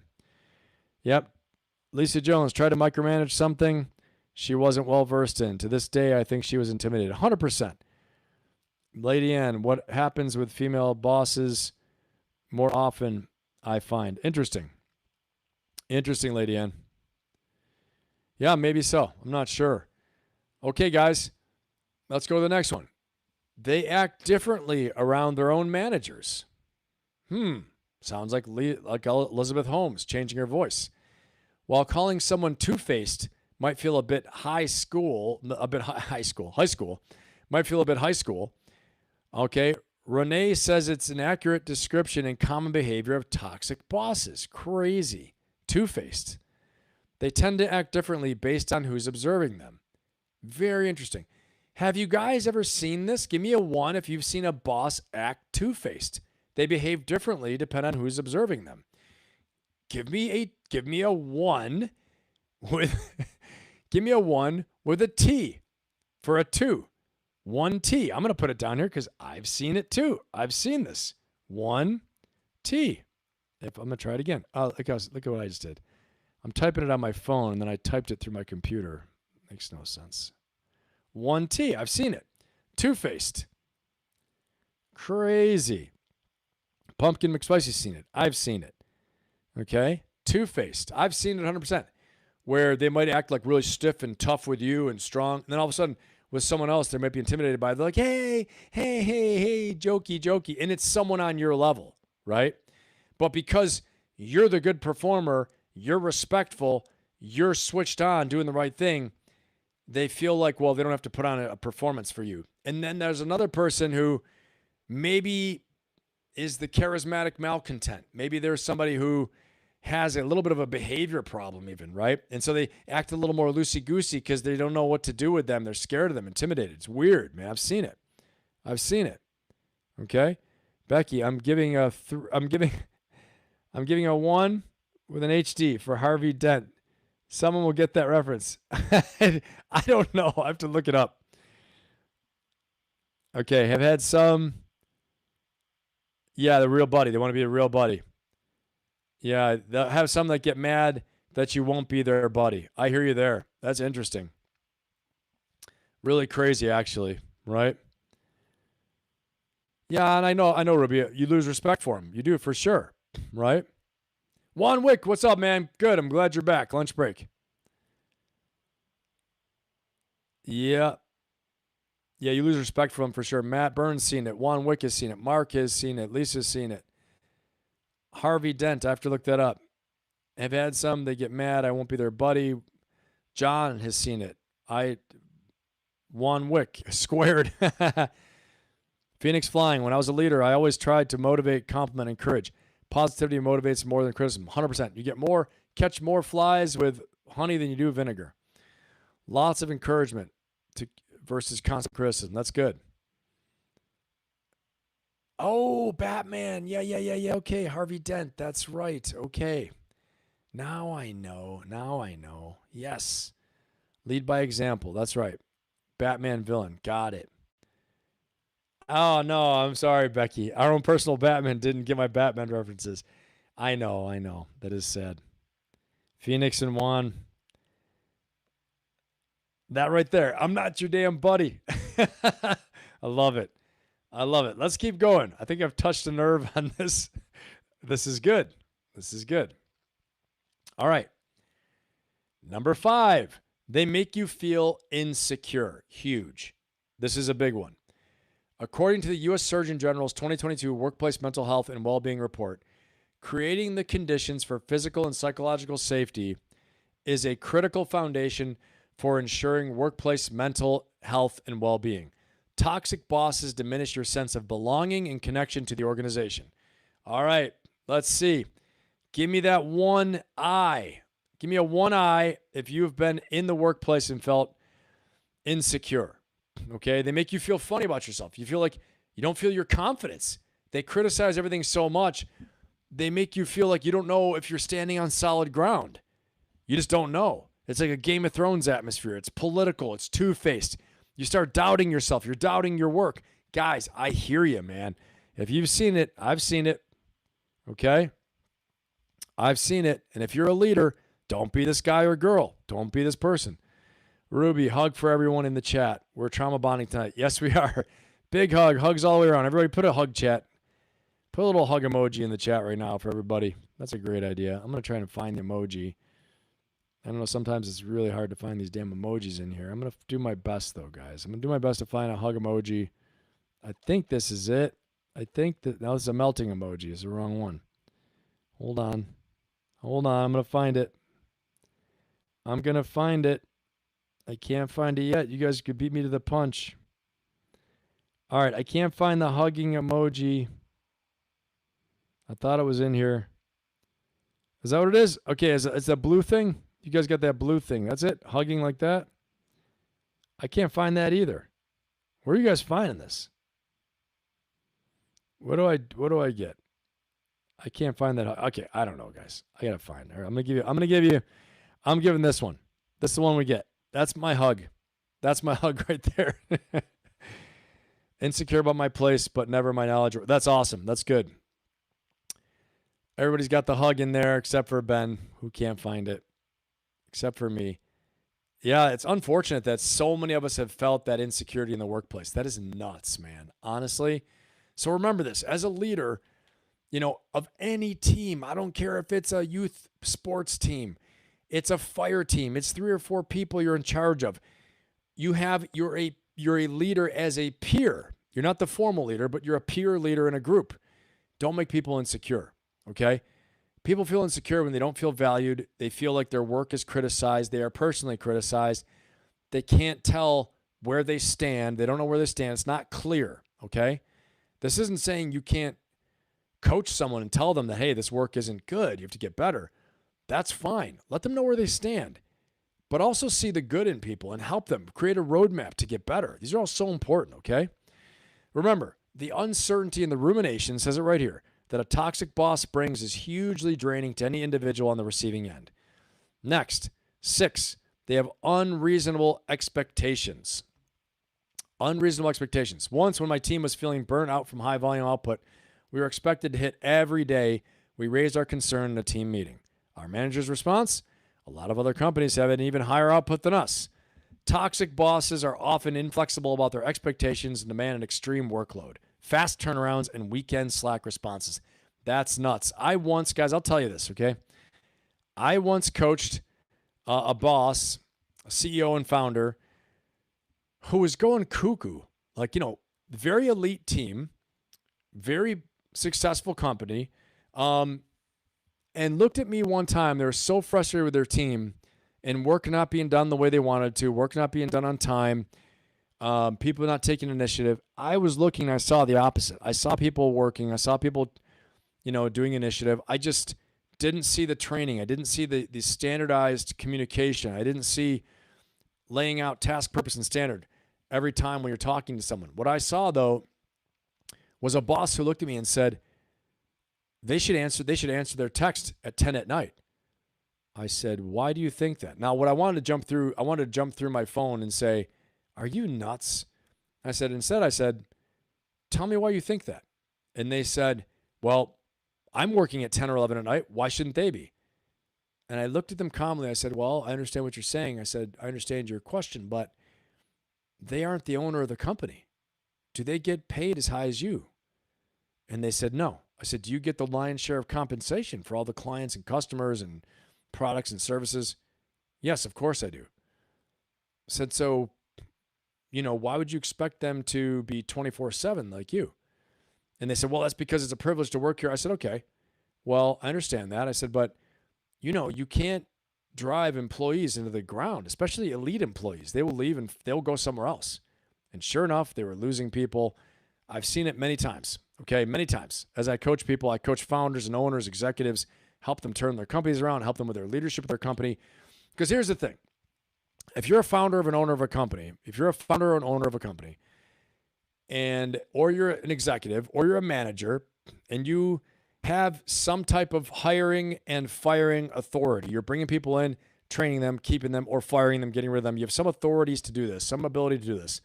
You know that training up an employee over a few months can cost a lot of money. They can also do a lot of damage in your company if they're not trained properly, if they don't know what they're doing, okay? And if you don't have a good training program, and on top of that, you have some bad leadership over them, maybe it's you, right? Like in this case, the CEO that I was coaching didn't even realize they saw nothing wrong with this toxic trait of this over-demanding, high, unreasonable expectations, which is number 6 on our list here, number 6. I could not believe what I was hearing. I'm like, this person's making millions a year, and the employees are making probably, let's say this person's making a few million a year. Employees are making not even 10% of that, right? And I'm just thinking, how can you think that they're going to be available on Sunday at 8 p.m. for you? Getting mad they're not answering their phone. Like, they're going to quit you. You're not getting this, right? And this is going to cost a lot of money. Job search, training, hiring, lag in business, lag in productivity.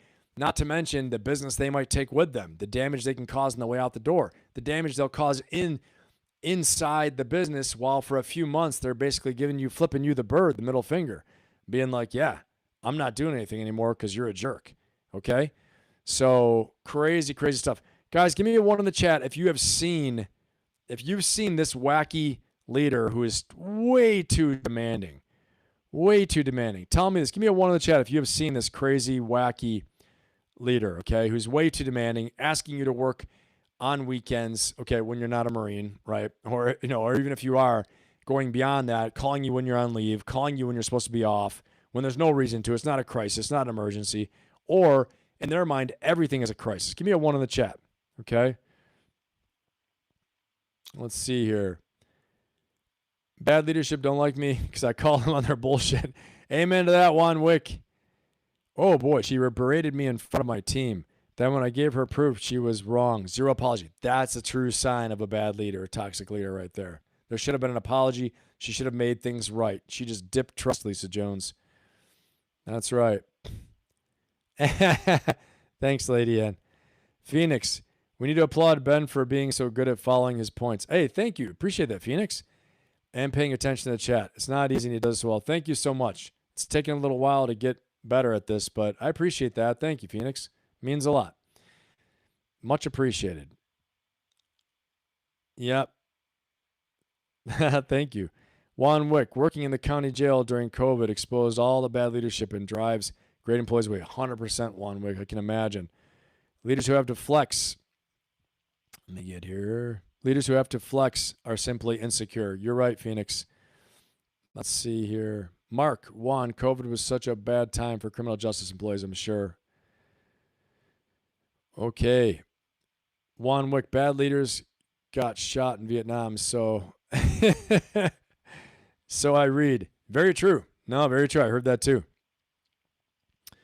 I think part of it too, Juan Wick, was it was such a dangerous, dangerous time and such a chaotic time. I mean, you got to think they lost, what, 54 or 56,000 in Vietnam, dead KIA Americans over 10 years. And really only probably from 68 until 73 were high combat years, I think, as I understand it. Okay, heavy combat years. So that is some intense stuff, man. I mean, I can remember when I was in Iraq, we were losing 100 U.S. personnel, KIA, per month. 100 per month, okay, in 2006 and 2005, 2006. And, I mean, that seemed like a lot. Now magnify that by, more than 10 times. It's got to be about 100 times, maybe not 100 times, about 10 times, yeah. So they're losing like 1,000 a month, maybe sometimes 2,000. This caused a lot of fear, a lot of craziness. Fear changes people, right? That's why leadership is so important, because fear, self-preservation, the fear of death, betrayal, all these things, big problem. Ruby, I had to work 12 shifts a day, 12 shifts at one job due to the amount of work I had to put on my plate. No overtime. Dang, that's crazy, Ruby. Becky, I just thought of a toxic leader we could discuss. The White Witch from Narnia. Ooh, okay. The movie one or the book one? The movie one. That actress does a good job portraying a real toxic leader, doesn't she? She wasn't even really the queen, but she had a garbage candy to trick children doing her bidding. I'm with you. I thought, in the way she carried herself, definitely toxic leader. 12-hour shifts. Okay, 12-hour shifts. Yeah, that's nuts. That is nuts, Ruby. That's nuts. That's a lot. Oh, yeah. Well, Gunner Lowry had some real stories, man. He's a Chief Warrant Officer 5 gunner in the Marine Corps, Vietnam veteran, highly decorated, saw actual combat action in Vietnam. He was at our unit for Juan Wick and me. Wow, crazy stuff. All right, let's keep going. We got a couple more to cover here. We got to keep going. 7, they play favor and badmouth coworkers. I've seen this so much. It's nuts. Playing favorites and badmouthing people of the team are common toxic boss traits.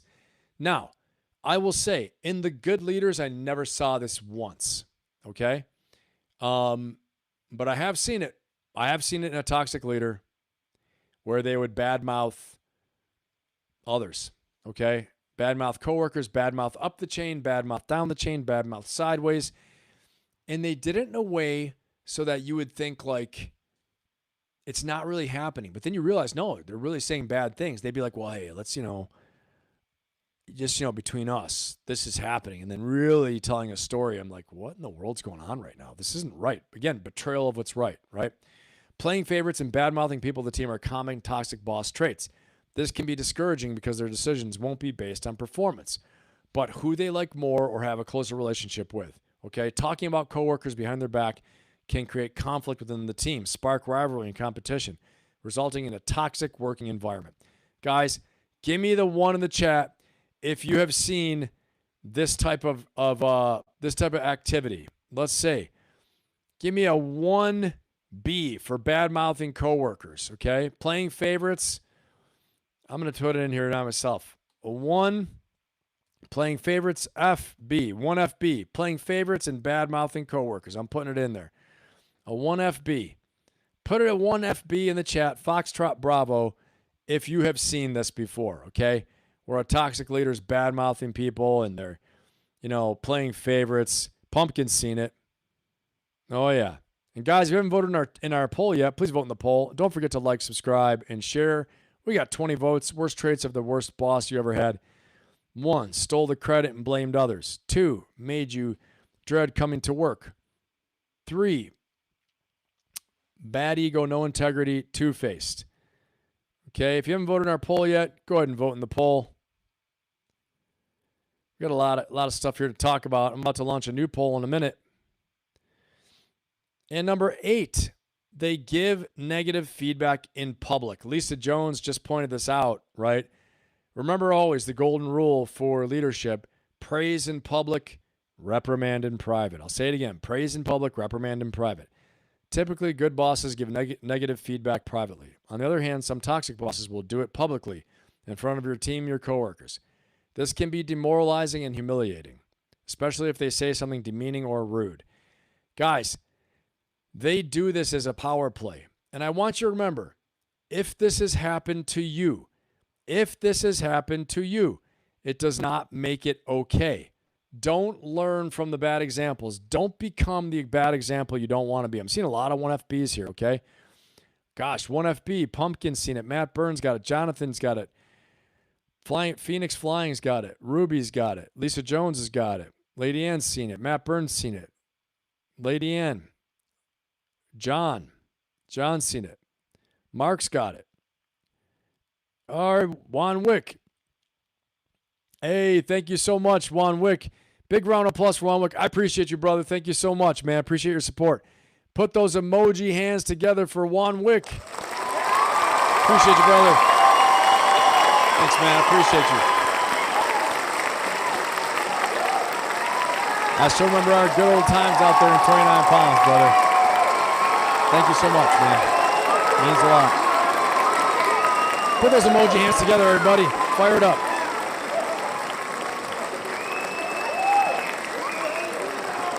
Awesome. I appreciate you, Juan Wick. It means a lot.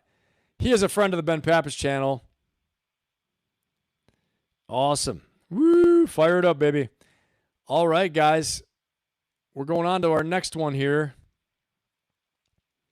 Got a little video. Check this out right here. I've had sociopaths above me and working for me before. The way that I've dealt with it is to send messages through people to that person as much as I possibly could. Everything was written on email. If they had a conversation with me, I would write them a follow-up email later of everything that we talked about. So they know everything they say. And even if it was mundane, they said, hand me that water bottle over there, and then we're going to meet next Tuesday. I would write them a follow-up email. Hey, glad I was able to get that water for you. We have this meeting next Tuesday. So their brain starts learning everything that I do with this person is going to be on record. So it's a very covert, subtle way of putting them on notice. All right, guys, give me in the chat. Tell me in the chat, have you had to do this before when you're dealing with a toxic leader or a bad leader? You've had to summarize everything that transcribed, everything you discussed with them in an email. Like you've had to say, okay, we discussed this, and this, because you've had it before where they've said, I didn't say that. I didn't say to do that. We didn't say to do that. No, you just told me. In verbally, you told me this. You follow up then with an email, okay? And especially if they say, hey, don't put this in any email. They only give you phone calls, only using voice. This is like criminal stuff, right? They don't send text. There's no record, right? I strongly suggest what he's saying. You need to summarize it, be specific, send it to them so you know there's a record here of what you're saying to me. You have no obligation to break any moral codes or any, ethical codes for someone because they're a boss, right? Remember that. Protect yourself. This dumbass may get you in big trouble with their bullshit, okay? So, yep, okay, Lady Ann, I learned young, keep paper trails. Yep, Matt Byrne.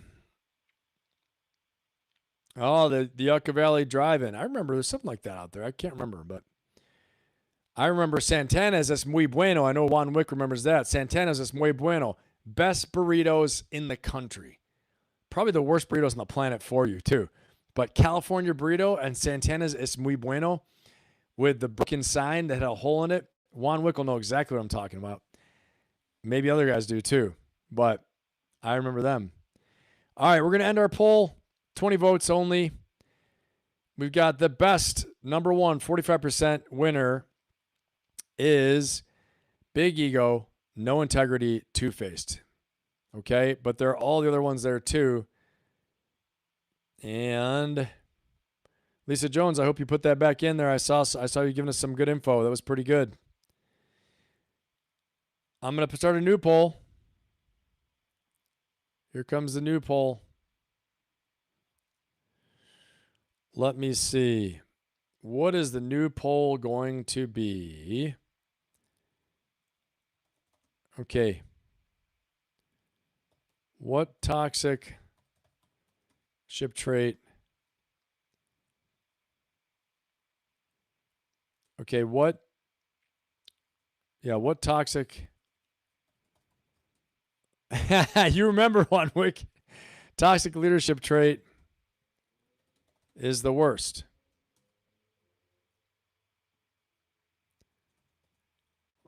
Okay. No integrity / lies. Gaslighter. Steals credit.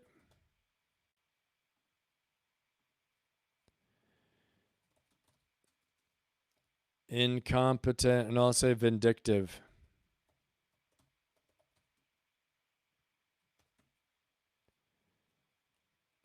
Vindictive and sneaky. All right, new polls up, guys. In our spirit of sticking with the toxic leaders, guys, don't forget to like, subscribe, and share. Get up in there, like, subscribe, and share. If you're new here, please subscribe. Helps out the channel. Welcome to the best chat on YouTube. If you're not new here, make sure you're liking. Make sure you're sharing with someone that could use this, okay? This is a good resource for somebody that's going through their own war at work, or they're a rising leader. You're giving them a 2-hour class on how to be a good leader right here. Why and how? Sometimes we learn more from the bad people and the bad leaders than we do the good ones. Trust me. Sometimes the good ones are like, I don't even know why it was good. It was just good, a good experience. I felt good, but I can't put my finger on it because you can't see what they're doing behind the scenes always. The bad ones, you know it right away. So at a minimum, if you don't do what the bad ones did, you're already ahead of the game, okay? So like, subscribe, and share. And get into our new poll. Our new poll, what toxic leadership trait is the worst? Vindictive and sneaky. I've seen that. No integrity. Lies. 75%. Gaslighter. Never. The gaslighter is always confusing you about what the truth is, right? They manipulate the truth. They have a reality distortion field. That wasn't reality. This is what you saw. I didn't say that. So I guess they're a liar too. Steals credit. I've seen that one a lot. Okay. Let's keep on going here. Got another one for you. Oh, here we go. Check this out. I've had sociopaths above me and working for me before, and it's a challenge. You have to deal with it. So the way that I've dealt with it is to send messages through people to that person as much as I possibly could. Everything was written on email. If they had a conversation with me, I would write them a follow-up email later of everything that we talked about. Even if it was mundane. They said, hand me that water bottle. Oh, I think I did this one already. Okay, I just did this one. Hold on. This one's a better one. Check this out. Here we go, guys. You have to realize the worst thing is to take everything personally and get emotional. So people who are psychotic bosses, their power is in grabbing your emotions and entangling you in a drama. They're better at it. They're more aggressive. They're nastier. They're more difficult. They're more amoral than you are. You're never going to win playing to their strengths. They thrive on making you emotional. This is one thing I've heard before. Okay, and it makes me think of current high visibility leaders we have, to be unnamed. You can use your imagination.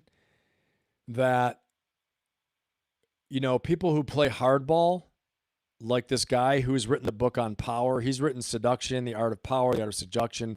He's a writer, this guy right here. I can't remember his name right now. It's called The Secret Power of Charisma he's talking about, okay? If they're playing hardball, they're usually pretty good at it. Because usually there's something honestly wrong with them. They are hurting. They are beaten down. They're brutalized. They're probably meaner than you are. They play mean games. So if you go to their emotional, visceral, crazy level, you're not going to win. The best way is to detach from them, decouple from them, break away from them, because they'll bring you on the crazy train, man. Let's listen a little bit more to what he was just saying. So you have to learn to stop taking things so emotionally. Now, it's not everything. I do want you to fall in love and have a family and love your children, etc. But in the work world, it pays to cool things down and to not realize that it is never personal. You have to realize the worst thing. Okay, guys, taking things personal is very important. You know, trying to be a little more stoic. Be professional. We'd always talk about be professional. Take it professionally. Don't let it into your core. Again, this has to do with identity too. Identity work, when we talk about, don't have anything external define your identity. It's very important. In other words, be professional at work. Treat it professionally. Have a separation between who you are totally, your identity, and this work you're doing, because you're not always going to be a master of it. You're going to mess things up. You might try hard and might not meet the mark. And you don't want to have it damage you so internally, so hard, because because you take it so personally, as he's saying. So, guys, give me a one in the chat if you've taken things too personally before. And I'm not saying when it was justified, fine. But give me a one in the chat if there have been times that you could have been, like he's saying, more stoic, not taking it so personally. Give me a one in the chat there. I mean, for me, definitely. There's definitely times. I'm going to put my own one in the chat right there. Okay? Phoenix Flying says, I used to have an awesome boss. I had an awesome boss once. I thrived under him and would have walked through the fire to please him. He had high expectations, but he encouraged me. I miss him to this day. I hear you. The good ones, you don't forget, some of the things they did. I had a very, very, very tough boss once, very hard commander, but he was the best one because everything made sense. There was never any confusion. You knew when you did something, I'm dead for that. I'm dead meat. I'm so screwed right now, but you already knew. You knew going in. I made a choice. And you have to answer for it, okay? In the Marine Corps, I had a lot of good leaders in the Marine Corps. I'm not going to lie to you. Marine Corps does one thing very well. They do have quite a few good leaders. Now we got some bad ones too. No joke about that. Juan Wick can tell you. The others can tell you, okay? But, yeah, Jonathan, I hear you, man. But we have some good ones. And some of the good ones I saw were some of the best traits in leadership that people talk about and are written about, okay? And one of them was, a 3-star retired general, General Smith. He was my best commander ever. And he commanded me at Force Recon and combat, so I got to see him up close and personal and hard operations and sent me on his most dangerous missions, to quote him, okay? And so, yeah, I mean, I got to see what right looked like. And he would never risk me or my guys, my direct action platoon, and he would never risk us if unnecessarily. If it was really important, it had to be done. It was one of these things where we had to be the difference makers. And that's when he would send us into, a trickier situation, a riskier situation. But He trusted me, trusted my men that we would figure it out and we would do it right and we'd set up a good mission and we'd go. But he was definitely not like happy, friendly. You were not his friend, make no mistake. But you knew he cared about you. You knew he cared. He'd go to bat for you. He'd fight for you. So that was pretty cool, man. That was pretty cool. That was a great example. Very cool. And I, have to strive to uphold the great things I've seen. Juan Wick, First Sergeant Mashburn was Sergeant Major Mashburn at RCT 7, Regimental Combat Team 7, in combat in Iraq when I was with First Force Recon. Okay? He was out there, and he was still exactly the same, hadn't aged a day, was still running like the 17-minute 3-miler, and he was great. And I got to see him probably once a week, maybe twice a week when I was at RCT 7 headquarters. We'd come back from missions and things like that. But he was out there and he was doing great things. And he was putting his ass on the line for the Marines too, going out on convoys and stuff, crazy stuff.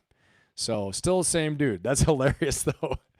I think I pissed off Sergeant Major Mashburn before. First Sergeant Mashburn, he gave me an earful before too. I think we all did.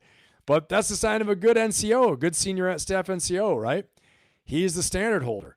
And he shapes all of us. So, we're all young dudes compared to him, man. So pretty cool. That's so funny. I know, right? It was crazy. And he was doing great. He was awesome. It was so good to see him. I love that guy. He's a good guy. All right. Let's keep rolling here, guys. So I've seen that. A lot of people talking about, okay, yep, Pumpkin says it. Ruby says it. Star says it. Matt, everybody's seen that flaw of taking it too personally, right? Now, this is what we can do about it, right? We can reduce our vulnerability by not being taking it so personally, being so, vulnerable all the time and saying, this is professional, right? Even if it might seem toxic at first, you're like, you know what? They're not supposed to be my friend. They're not supposed to be like my best buddy. They got to get the performance done, right? We're clearly defining what toxic leadership is. It doesn't mean not being tough. It doesn't mean not holding a standard. It doesn't mean not holding people accountable. It means all the other wacky stuff we're mentioning here, okay? Yeah, good times for sure, brother. Good times for sure. All right, let's check out this next one. Check this out. Red flags, you have a toxic Here we go. boss, and you're better leaving that job than sticking it out. Any boss who mocks you or puts you down in front of other people is a bully. There's no reason a boss should ever publicly embarrass you like that. Number 2 is a boss who likes to tell you how replaceable you are. No manager who values you as a person is going to remind you that they can fire you at any minute and they could easily replace you. And finally, look out for lazy managers. These are bosses who are disconnected. They don't even know what's going on in their own company. If they can't manage themselves, how the hell are they going to manage you? Red flags, you have Amen to that. Amen to that. All right. Let's move on. I got another one here for you guys from Simon Sinek. Check it out. If you work in an organization where it's standard practice for employees to feel the need to send a CYA email after every single decision they make, that is a sign that they are taking time and energy out of their day away from doing their job in order to protect themselves from their own leaders. Anybody who keeps a file of all the good things they've done in their career just in case they need it, that is people taking time and energy away from doing their jobs in order to protect themselves from their own organization. So you can't ask those people to give you the best of their thinking and be more productive if you've created an environment where they're forced to protect themselves from you. If you work in Boom. Okay. Who has had to write the CYA email pretty often? Give me a 1 in the chat if you've had to write the CYA email pretty damn often, the cover your ass email.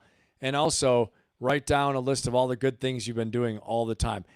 It's funny to hear Simon Sinek saying this, but I've also heard this as basically just a standard practice. CYA, send the CYA email, send the roundup of what you've been doing, send a storyboard with pictures, because if they're not pictures, it didn't happen. So I don't know, man. I don't know. I'm calling a little bit of BS here on Simon Sinek because while he's right, this is kind of tra-la-la mamsy-pamsy. You know what I mean? It's kind of tra-la-la mamsy-pamsy to expect you not to have to send a follow-up email to say the CYA really is just standard professionalism. Hey, I did this. I did it for this. I'm doing it for this reason. Here are all the good things I've done. I mean, this is kind of like, I hate to say it, but this is like par for the course. Yeah, CYA screenshots. That's right. Yep. Amen on this, Phoenix. I used to tell the inmates in the jail, it's not personal business. That's right. Jonathan, for me, the difficulty is in passion. If I'm passionate about the work, it's hard not to take things personal. I hear you. I hear you. Yep. So it's hard. You know what I mean? Because it's like there's CYA screenshot, CYA email, CYA text. Okay. But at the same time, people don't know what you're doing in a large organization. They don't know everything you're up to. And so that you're making sure that there's no miscommunication, making sure everybody knows why you did what you did, why you're going about doing it, that you had authorization. Remember, boss, you said this to me as per your direction, because they might forget. Well, what'd you do that for? You told me to. No, I didn't. Oh, well, sir, you may have forgotten, or ma'am, you may have forgotten, but here are the emails, right? I take it a different way than Simon Sinek's saying. People are freaking busy. I will tell you, when I was a battalion commander, you had 600 to 700 people, around 600, 700 people at any one time I'm leading, right, in my unit. It could have expanded depending on what's going on. I don't remember everything going on with everyone. My company commanders, yes, most of it. Sometimes I'd forget things. You get so overwhelmed. You get tired. You get swung around. You get distracted. You get redirected by higher command, okay? So I have a different take on it. I think CYA is not CYA as much as, it depends, right? But it's not as much as that as it's reminding people of what's going on, making sure you provide clarity about decisions and actions, okay? One, Michael Corleone. Let's see. Becky, I don't like people to know how hard I work. Okay, you would think you'd get promoted. Interesting. That's a good point, Becky. Good point. More stuff gets put on the most capable person. I heard this before. Never prove yourself so capable again, or you get voluntold, not volunteered, but voluntold to do things for other people. And you're like, how is this fair? I'm doing more work for the same pay. This is BS. I hear you. That's a good point for sure. All right, guys. Hey, if you're getting something out of today's live stream, give me that fire symbol in the chat, okay? If you guys are tracking, if this is useful for you, if you're getting a lot out of it, put the fire symbol in the chat. And then also, remember to like, subscribe, and share. Guys, if you're getting a lot out of this, share it with a friend who you think would be great to have here. We're trying to expand the community, expand the membership. Love to have more YouTube members here, YouTube channel members. Would be absolutely awesome. Great to have you guys. And I'm going to have more and more members videos that are members-only videos that you could replay over and over again, accessible, okay, to you. Awesome. Thank you, Ruby. And as always, just go ahead. If you haven't subscribed yet, please go ahead and subscribe. It definitely helps the channel out. I'm always surprised by how many people watch things. You know, I don't have like millions of viewers or something, but I'm always surprised how many people are actually watching versus those that many that are subscribed, okay? Because YouTube gives you all the stats, so it's really interesting. But all right, thank you guys. Appreciate you, Pumpkin. Thanks, Mark. Thanks, Jonathan. Thanks, Matt. Appreciate it, Lady Ann. Thank you, John. Appreciate you guys. It means a lot. All right, guys, we're getting close to that time right now. Tonight, we talked about Stalin as a toxic leader. We're talking about the Toxic Leader Playbook and about what the best leaders do instead of toxic leadership practices. We've talked about some business toxic leadership case studies. Lots of business case studies, in fact. We're talking about next, very soon, it's almost time. Next is the South Park toxic leadership lessons, okay? You want to stick around for that. We are almost there. It is just about that time, everybody. So right now, we are going to make sure we've left no stone unturned here, okay? But I want to talk about this toxic leadership because I want you to notice the pattern. Every single one of the things I showed you, every single one of the case studies and the videos, it's the same problem wearing a different suit, okay? The same character flaws, the same disease, if you will, wearing a different suit. And here's the ferocious optimist reframe on all of this. Every toxic leader you've survived was just a free education, okay? Like I said, you learn more from the bad ones than you do from the good ones. It's a free education in exactly who you're refusing to become. Remember, you paid for that lesson in stress. Make no mistake, you paid for the lesson, okay? So now you get to reap the rewards. It was expensive. Education is expensive, right?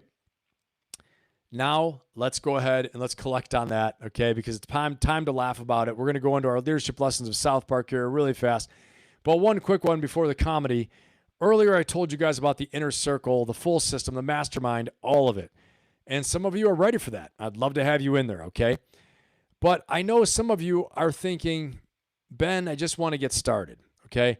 I want to get in the room. And if you are interested in the inner circle, the link for it is in the description of this video. Click the link in the description. You can learn more. But if you're not ready for that, okay, you just want to get started, you just want to get in the room, I hear you. I hear you 100%. That's exactly why I have the Ferocious Optimist coaching membership, okay? That's why it exists, the monthly group coaching membership. With the membership, you get my monthly group coaching session and a Q&A, okay, live Q&A with me for as long as you stay for, and you get the community, the people, the support, the room full of leaders building the same thing you are, okay? Rising, ambitious leaders all ready to make a breakthrough this year in their lives. It's the same foundation as the inner circle. The same foundation is in my private one-on-one coaching too, okay? It's the 6 forces work.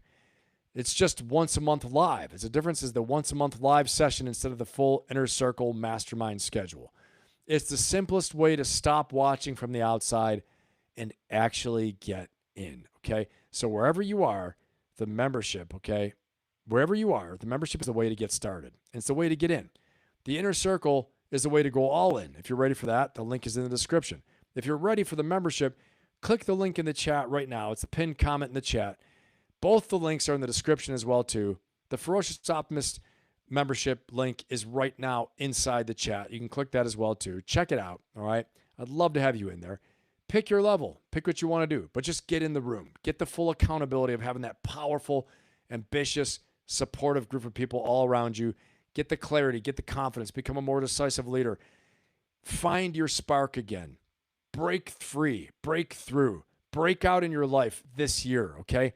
I'm telling you, the biggest breakouts I've ever had was when I was surrounded with the right people in the room. I had the right voices talking to me. I had the right access to the right coach, the right mentor, okay? And you will have full access to me through my private messaging system, okay? It's a private platform I have. You can message me anytime with things you want me to coach you on, advice you need. You can send me documents, whatever, okay? I've had people send me their workout plans. I've had people send me their business plans. You name it. It's all the time, okay? It comes right to my phone here, and I'll coach you just through that. So you have direct access to me as well, too. Okay, pick your level. Just get in the room. All right, let's get ready. Let's go ahead and have some fun. Let's get after it. And now it is time for the leadership lessons of South Park. Do not disappear for this one. You don't want to miss this, okay? This is going to be a good one today. All right, let's go. But before we go, we're going to friggin' fire it up real quick. We are going to fire it up again. Get you ready to put your damn emoji hands together for a little bit of music, baby. Here we go. Let's see. Let's listen to what this one says. All right. Born inside the fiery cinder, watch my ignition take the sky. All right, baby, reaching fire it up. for a new altitude. I own this trajectory now. Ready for South Park. Friday night, fire it up.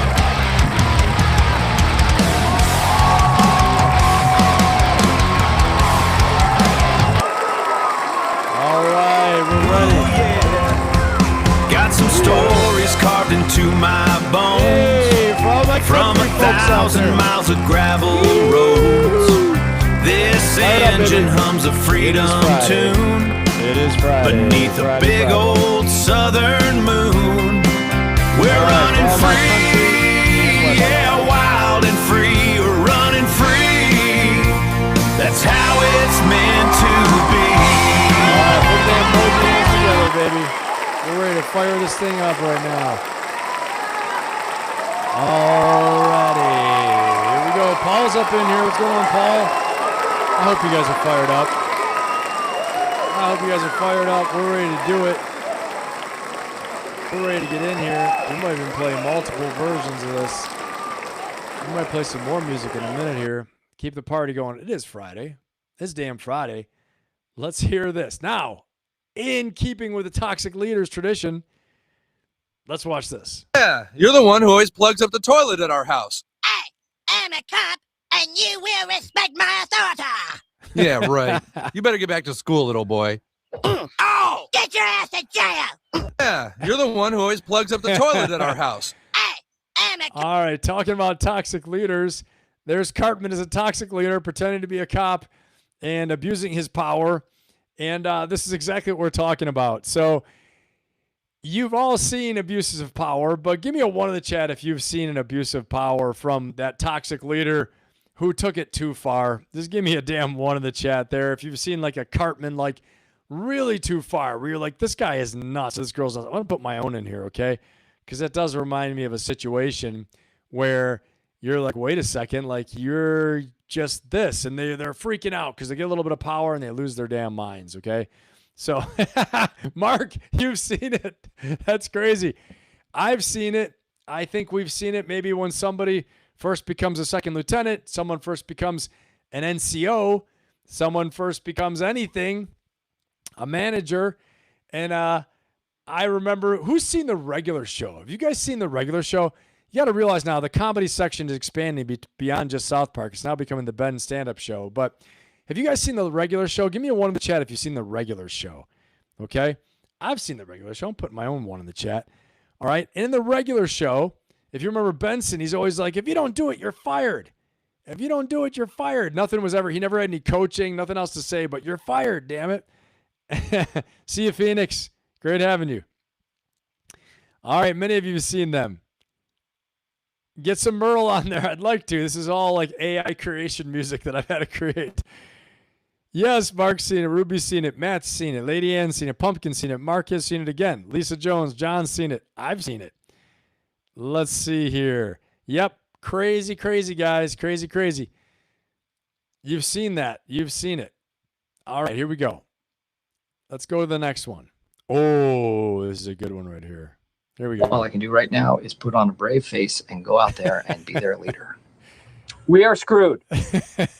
All I can do right now is put on a... Well, that's not what I meant. That is not what I meant by facing the brutal facts, okay? If you're facing the brutal facts, what I don't want you to do is to go out there and tell everybody, guys, we're totally dead. We're screwed. And operate from fear, okay? Don't operate from fear. Guys, you have to have something called the mask of command. I've talked about it. The mask of command. You need to be able to control your fear, control your emotions. Don't do what Michael's doing here and saying, guys, we're screwed, okay? All I can do now is put on a good face for everybody and lose it completely in front of everyone, right? That's not what you want to do right there, all right? Let's check this one out. Oh, okay. I think this one's pretty damn good. Here we go. Who's ever been to some training like this? Guys, give me a 1 in the chat if you've been to some training like this. If you've been to something like this before, I'm going to put a 1 in the chat. I've been through a lot of training. Yeah, exactly. Michael Scott. I hear you, Ruby. Guys, give me a 1 in the chat if you've been through some training like this. I'll keep playing it, but I want to see if you've been in something like this. All right. Have you guys ever seen someone who's trying so hard to make someone fit into a situation and it's just not working? You know what I mean? It's just crazy. Let's keep going here. A lost cause, damn it. That's a lost cause. We're moving on. We're leaving him in the dust. And we're going to move on to our next one here. But have you guys ever seen something like that before where someone is just, they're not fitting into your situation? You're like, what the hell? How can you not have done any of these things before? I've seen it. I'm putting a 1 in the chat for myself. Okay, give me a 1 in the chat if you've seen somebody who, you've been in a situation where you're trying to teach something, you're trying to do something, and it's unbelievable this person doesn't have any of the experiences that you would expect them to have for the position they're in. Okay? It's totally like maybe they shouldn't even be in the room right now. Give me a 1 in the chat if you've ever seen that. Okay? It's crazy. Lady Ann's seen it. Lisa, you've seen it. Absolutely nuts. I can't even believe it. But yeah, Mark's seen it. I know, right? Pumpkin's seen it. It's crazy. It's crazy, and you feel like when you're the one teaching it or you're someone on the team in the room, you feel like cringing for that person. Matt's seen it. Yeah, it's unbelievable, man. Honestly. All right, guys, let's keep on going here. All right, I think this is going to be a good one. Check this out. This is the grand finale. Of course, you know this is going to be horrible. You know this is going to be absolutely terrible right now. Anything? I don't love the way you're saying anything. I love that guy's fake. I've seen this before in people. It's like such a fake. Like, has anyone ever seen some crazy crap like that before? Have you ever seen that? I've seen that. I'm giving myself a 1 in the damn chat. I'm in the chat tonight. I'm a part of the best chat in YouTube too, damn it. Shit. Look it. I'm right up in here with you guys. Have you seen something crazy like that where people take things literally? Right now I'm finding that clip on Michael. Hold on. I'm finding Michael in the office. I'm not going to tell you guys what it is. Hold on. I'll get right back to the same clip in a second, but I need to find it. I can't tell you what it is. And he's with, what's that crazy guy? Dwight. Oh, you guys are going to love this. Okay. This is a good one. I got to find it. Okay, perfect. It's here. Yes. Well, we're not going to watch it right now. We're going to watch it next. This is a great one. Okay, just because it's Friday, it's Ferocious Fridays, we can do whatever the hell we want to. And while we're at it, damn it, we're going to fire this up, man, a little bit more. We didn't get to finish up with a full fire, but everyone fire it up a little bit more right now. Feel the bass go through the floor. What is this? Now we're taking it to war. Friday. Everybody pump it up, baby. Here we go. hear the shout. Let the energy come out. Let the energy come out. Come out. Whip around my head like a helicopter. Let the energy come out. Come out. Come out. Let the energy come out. It's Friday, damn it. Pump it up. Woo! All right, let's go. Let's keep going here. I just found another good video for you guys. Oh, and not work. Who's had that person that's totally inappropriate at work that just says, you're like, what the hell did they just say? What are you doing right now? Anybody had that? I'm going to put the one in the chat because I've had it. I've seen it. I had a guy I worked with once, to be unnamed, because that wouldn't be cool. This dude would say the wackiest crap. I can't even tell you where it was because you'll instantly know it'll narrow it down. He would say the wackiest crap out at events or out in public and out in professional settings. You're like, how are you getting away with this right now? How is this even possible? And he would do it all the freaking time. It was nuts. Absolutely nuts. Because, the thing is, unless somebody does something, no one, they just keep going and going. And some people are genuinely wacko, genuinely nuts. Yep. Lady Ann's seen it. Pumpkin's seen it. Mark's seen it. Lisa's seen it. It's nuts. It's nuts. There are people just like this. That's why I'm playing it. Matt's seen it. There are people just like this. Guys, this is the new enhanced Power Hour, the new enhanced leadership lessons of South Park Power Act. We've added even more to it now. Let's keep rolling. Here we go. Oh my gosh, this guy's so funny. This just happened there. My brain was in slow motion. What the hell is going on right now? This is too funny. Continent sandwich. Wait a second. All right. Moving on. Let me see if there's anything else. Yeah, this one's got, I think about everything it's going to, oh, wait a second. Looks like something good here. Hold on. This is kooky. Moving on to the next one. And the question from all that is, have you seen anything wacky like that at work during a work training? Have you seen anyone at the work training? There's always someone that asks the stupidest questions. And they're not just stupid, they're bizarre. And they want to take them to extreme. Okay, well, you said this. So what if you said that this is available benefit to anyone? So what if this someone doesn't work here and they're in another country? Yeah, but you said anybody. Yeah, anybody on the team, dummy. Okay, how many times have you seen this? Like somebody just totally is out of context, isn't even following along. They want to take it to extremes all the time. Push the envelopes. Okay, I'm just making sure because you said this, but I'm gonna put one in chat for my damn self because I think so. Oh, YouTube gave me the warning there. They gave me the warning. Playing the Saturday Night Live, I get the warning. That one will be removed by tomorrow morning, ladies and gentlemen. I want you to know that.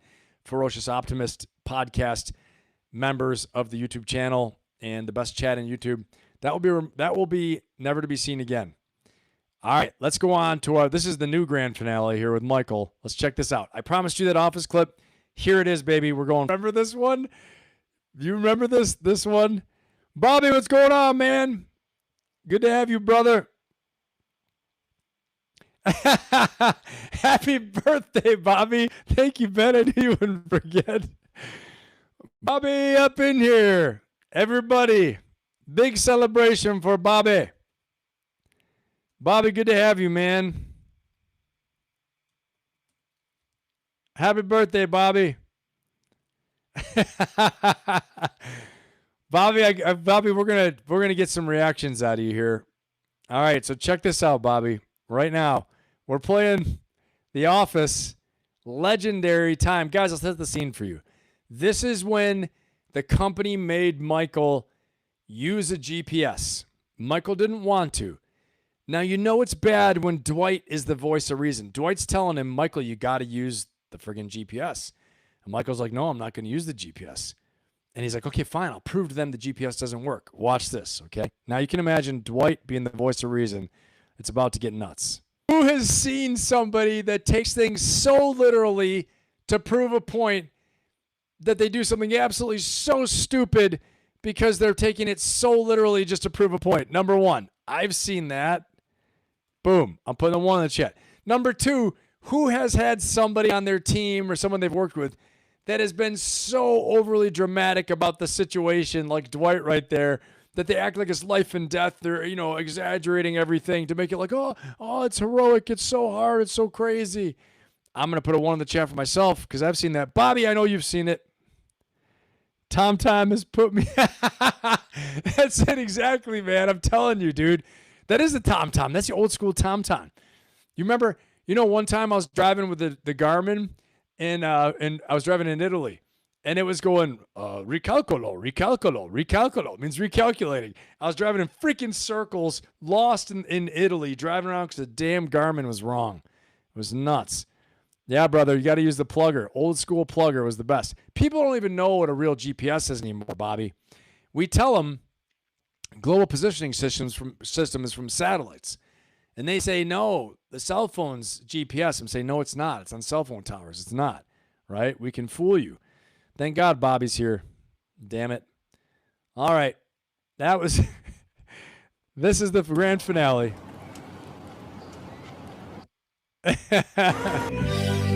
That's when you wish you got the rental insurance. Right there. That is when you wish you got the rental insurance. Who has been in a situation where you wished you got the rental insurance, but you didn't? Okay? I know somebody that did that once. They got in a crack up. And they wished they had the rental insurance, and they didn't get it. And it ended up costing them like $5,000 for a small accident and a broken window, okay, or something crazy like that. It was like a few $1,000s, $3,000, something like that. But if they had the rental insurance, it was all forgiven. That's hilarious. That is absolutely hilarious. Well, it's great. We got a drop in special guest star. Bobby's here. Ruby, I used a Garmin in college. Loved when I lost service halfway through. Exactly. It's so nuts today. Kids take this so for granted, these damn phones, It's unbelievable. All right, guys, I'll tell you what, man. Here's everything tonight we covered in one breath, right? It's not in one breath, a couple breaths, but toxic leadership is competence without character. You spot it in the silence around them, okay? The credit they steal, the truth they bend, and the way everything orbits around the toxic leaders or the fools like Michael, okay? And then the most ferociously optimist thing I can tell you is this. You don't have to become that to win. Don't follow their lead. Do the opposite, right? Have the break, have the character, the integrity, the willingness to say, I was wrong. Lisa Jones gave a great example tonight. I give an example of pig vomit tonight, right? Say when you're wrong. Say when you do it badly. People will follow you forever, okay? They'll follow you through the fire. It's not weakness to admit when you're wrong. That is the strength. That shows you know your worth, and it's okay. You're worth more than just this one little event at work. That's the rarest thing in any room. I'm telling you, be that, and you don't have to claw your way ahead. People will follow you there. They'll cut the path for you, okay? Remember, you're a ferocious optimist, damn it. You don't model yourself on the loudest person in the room. You build the foundation first. You add the skill, okay? And then you become the leader everyone else was pretending to be. All right, now, if something hits you hard tonight, if this hits you tonight, if you recognized a pattern you've been living in, that's exactly the work we do inside the community. The Ferocious Optimist Coaching Membership is where we go deeper every month on this, okay? The real group coaching, a room full of leaders who all get it. The link is in the description. The link is also in the chat, a pinned comment in the first comment there. Come build the foundation with us. Spot the playbook, the Toxic Leader Playbook. Refuse to play that game and refuse to use that playbook.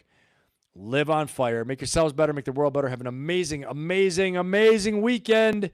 And as I always say, everybody, just remember, go get yours. I'll see you in the next one, everyone. Go get yours. Let's go. Enjoy your weekend, everyone.